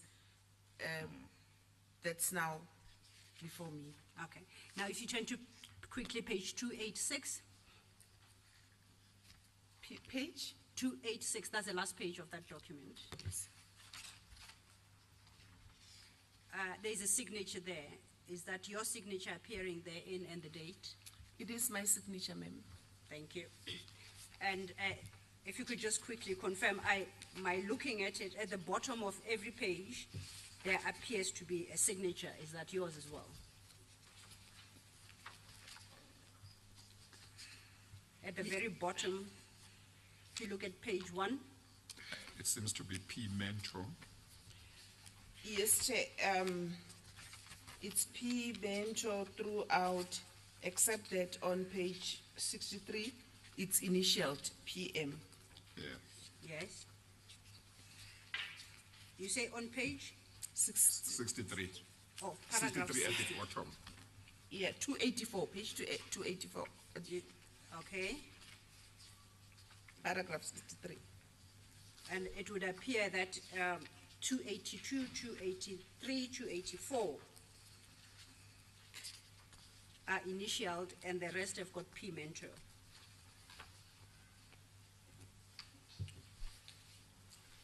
Is that correct, Ms. Mento? 82, 280. Correct, Chairperson. Thank you. Thank you, Ms. Mento. Now, Maybe let's just confirm, this is the statement that was taken by who? This is a statement that was taken by Captain Peterson in the presence of Captain Weinhardt in my house. That's the one you were happy with after it was done. Yes, Chair. Thank you. thank you, Chair. And just for completeness on that point, at 286, there's a stamp, last page, if you refer to that, of the Commissioner of Oaths. And it's noted that it was signed at Cape Town on 16/05/09 at 2200 hours. Under the name, it's written D.D. Peterson, and giving the address of 25 Alfred Street, Greenpoint, and the rank of captain and his number. You confirm that? Yes, ma'am. Thank you. Now, you had wanted me to finish up one point, and you are asking for a break. And I'm trying to locate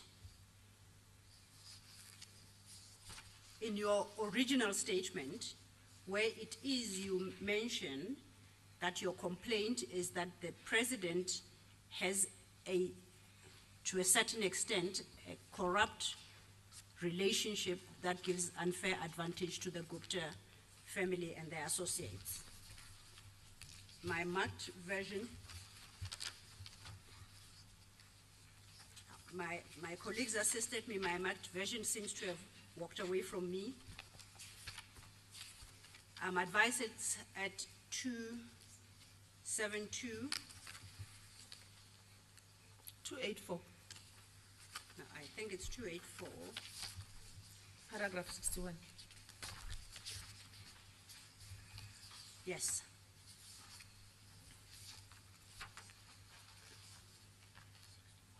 Paragraph 61, 284. Can you read that paragraph into the record? I'm of the conclusion that the Gupta family, the son of the president, and some ministers whom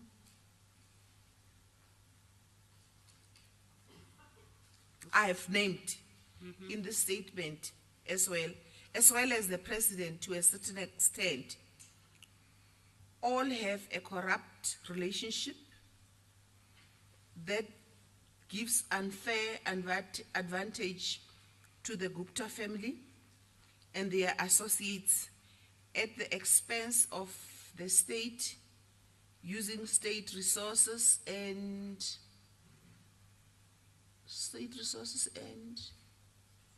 entities, agencies, yes, all the way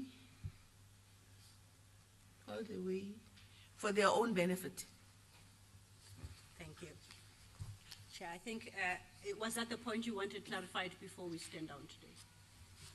Well, she might not know. You are the one who said there is one point that you wanted to Oh, deal with. she had and- wanted me to clarify. That's the point I wanted to clarify. Then for the Okay. record, to Okay, say all that reference to, or the claim that the president has a corrupt relationship is made in her original statement. Yes, It appears at paragraph 61, which is the paragraph you've just read.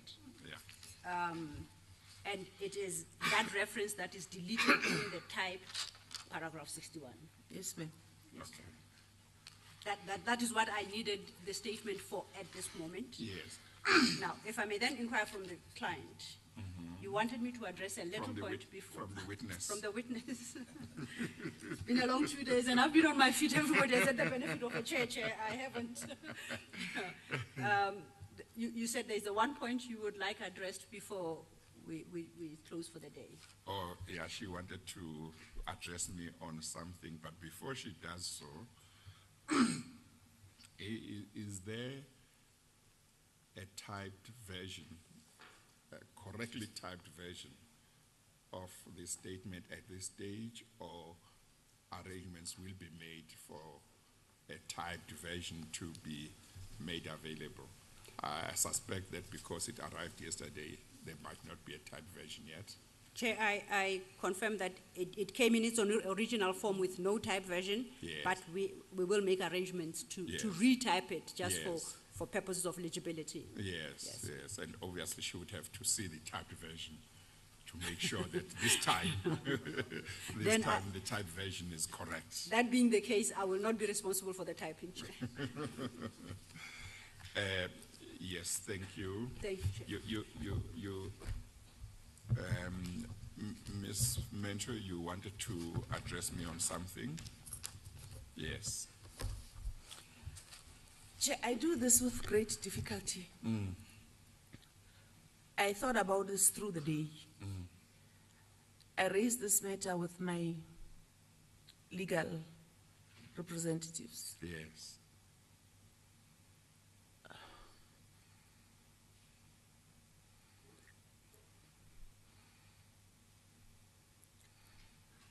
I don't want to be alarmist.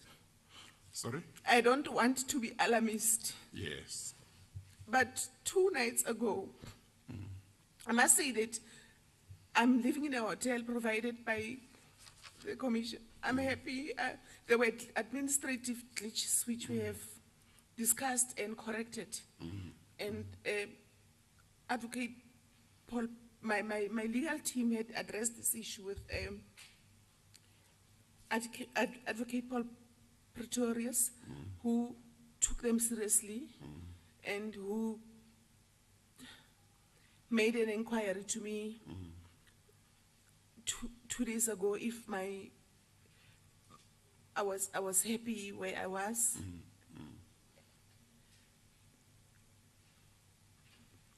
Two nights ago, when I went to sleep,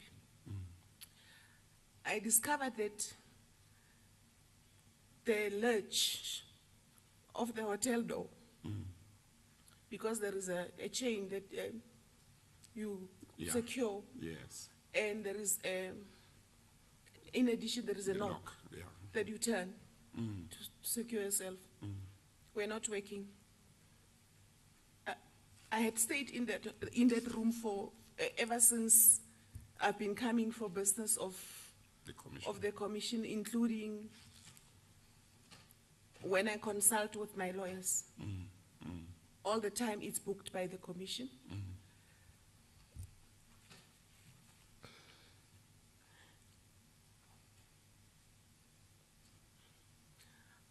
The commission have gone out of the way to make me comfortable in terms of my condition that I discussed with them. When my ledge was not, my two ledges were not working, I immediately alerted the hotel because I could not sleep in a room that could be opened by anyone, anytime. I did not tell my family about this. They fixed Yes. the problem immediately, and I could sleep securely. This morning, when I went out early, I had forgotten my glasses. And then I realized at reception that I forgot my glasses. I went back to my room to go and fetch them. Now, the lift of the hotel situation is such that you can't access the floor if you don't insert your card. So my card was working because it operated the lift for me to go back to the floor where I stay. So when I tried to open my room door, the card was not indicate. I mean, it should indicate green or red that it's open or it's not open. There was nothing happening. I kept on doing that. Then I decided to test the door to check. The door freely opened. Then I tried to close again, to lock. Gave me an impression that it was closing, like it gave me an impression when I was leaving, when I left, forgot my glasses. But then without a card, then I opened it, it opened. I did that 3 times. So if I had not forgotten my glasses, I would have come to the commission, spent the whole day here, left a room that I assumed was locked when that room was not locked. And even when I left under the undertaking, their undertaking, I'd reported it to reception that they would fix it. I don't know if they fixed it. I don't know when they fixed it. I don't know what I'm going home to. I just needed to, I do this not disrespecting my legal team. I informed them about this at lunchtime, but I'm worried to go back to a hotel room that I don't know, has it been fiddled with or not. Yes. No, Ms. Mentor, thank you very much for bringing this to my attention. It is something quite serious. Your evidence, implicates various people, and they might have nothing to do with anything.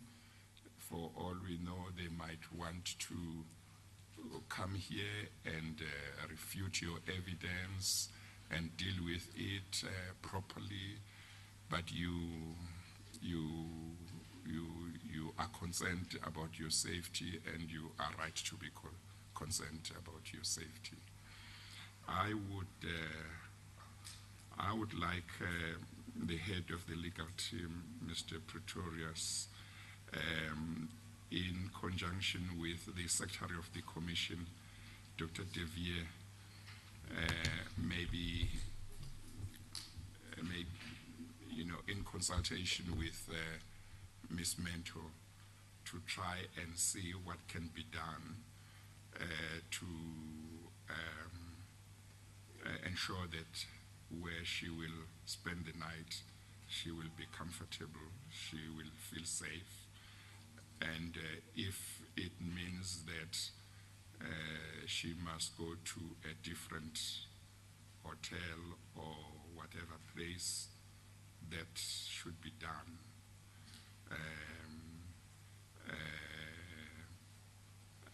I think that that is the least that the Commission should do, but I think that should be explored. And I would like to be informed either by Mr. Pretorius or Dr. Vytjie in the course of the evening whether proper arrangements were made for her. And if in consultation with her it is necessary to explore other measures relating to safety that can or should be explored as well, subject to what she may feel comfortable with also, because there may be all kinds of issues also. Mr. Pretorius, do you think you can look into the issue? Yes, Chair, I will consult with Ms. Mentor, Yes. her legal representatives, the Yes. Secretariat. Yes. We'll make appropriate arrangements for Yes. secure accommodation Yes. and, to the extent necessary, Yes. some form of protection. Yes, thank you very much. Thank you. Thank you, Ms. Mentor, for raising the issue, and the Commission will do all it can to make sure that you are comfortable and that as far as possible you are safe. Thank you, Chair. Okay, thank you very much. Mr. Pretorius and Ms. Silo, we need to talk about tomorrow. Yes, Chair. Who will talk to me about that?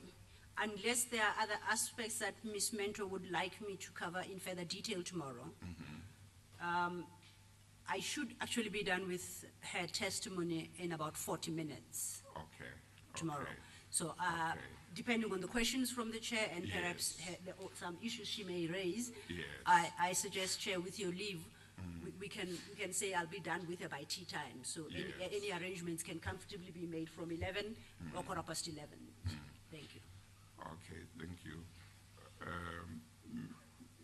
Mr. Pretorius, with regard to the next witness, do you know whether if we start at 10 with Ms. Mentor, if we resume at 10 with Ms. Mentor and finish at about the time that Ms. Silo is suggesting, whether that will give us enough time to finish Mr. Masago's evidence, or should we start It should. at 9:30 again? No, it should, Mr. It should. Mr. Chair. Okay, all right. Okay, thank you very much. Then, in the absence of anything else, Ms. Bento, you are excused for today. We'll see you tomorrow morning at 10, and we adjourn.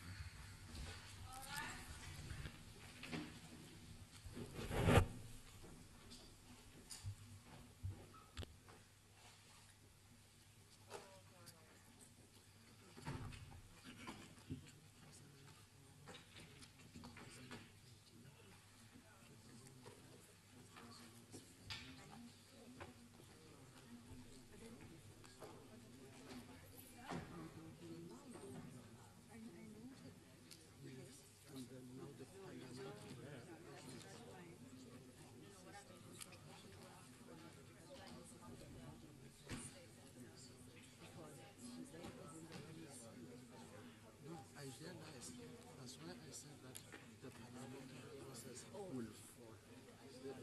That they are regularly meeting. He said, on that part. He was, yeah, he resigned. Now.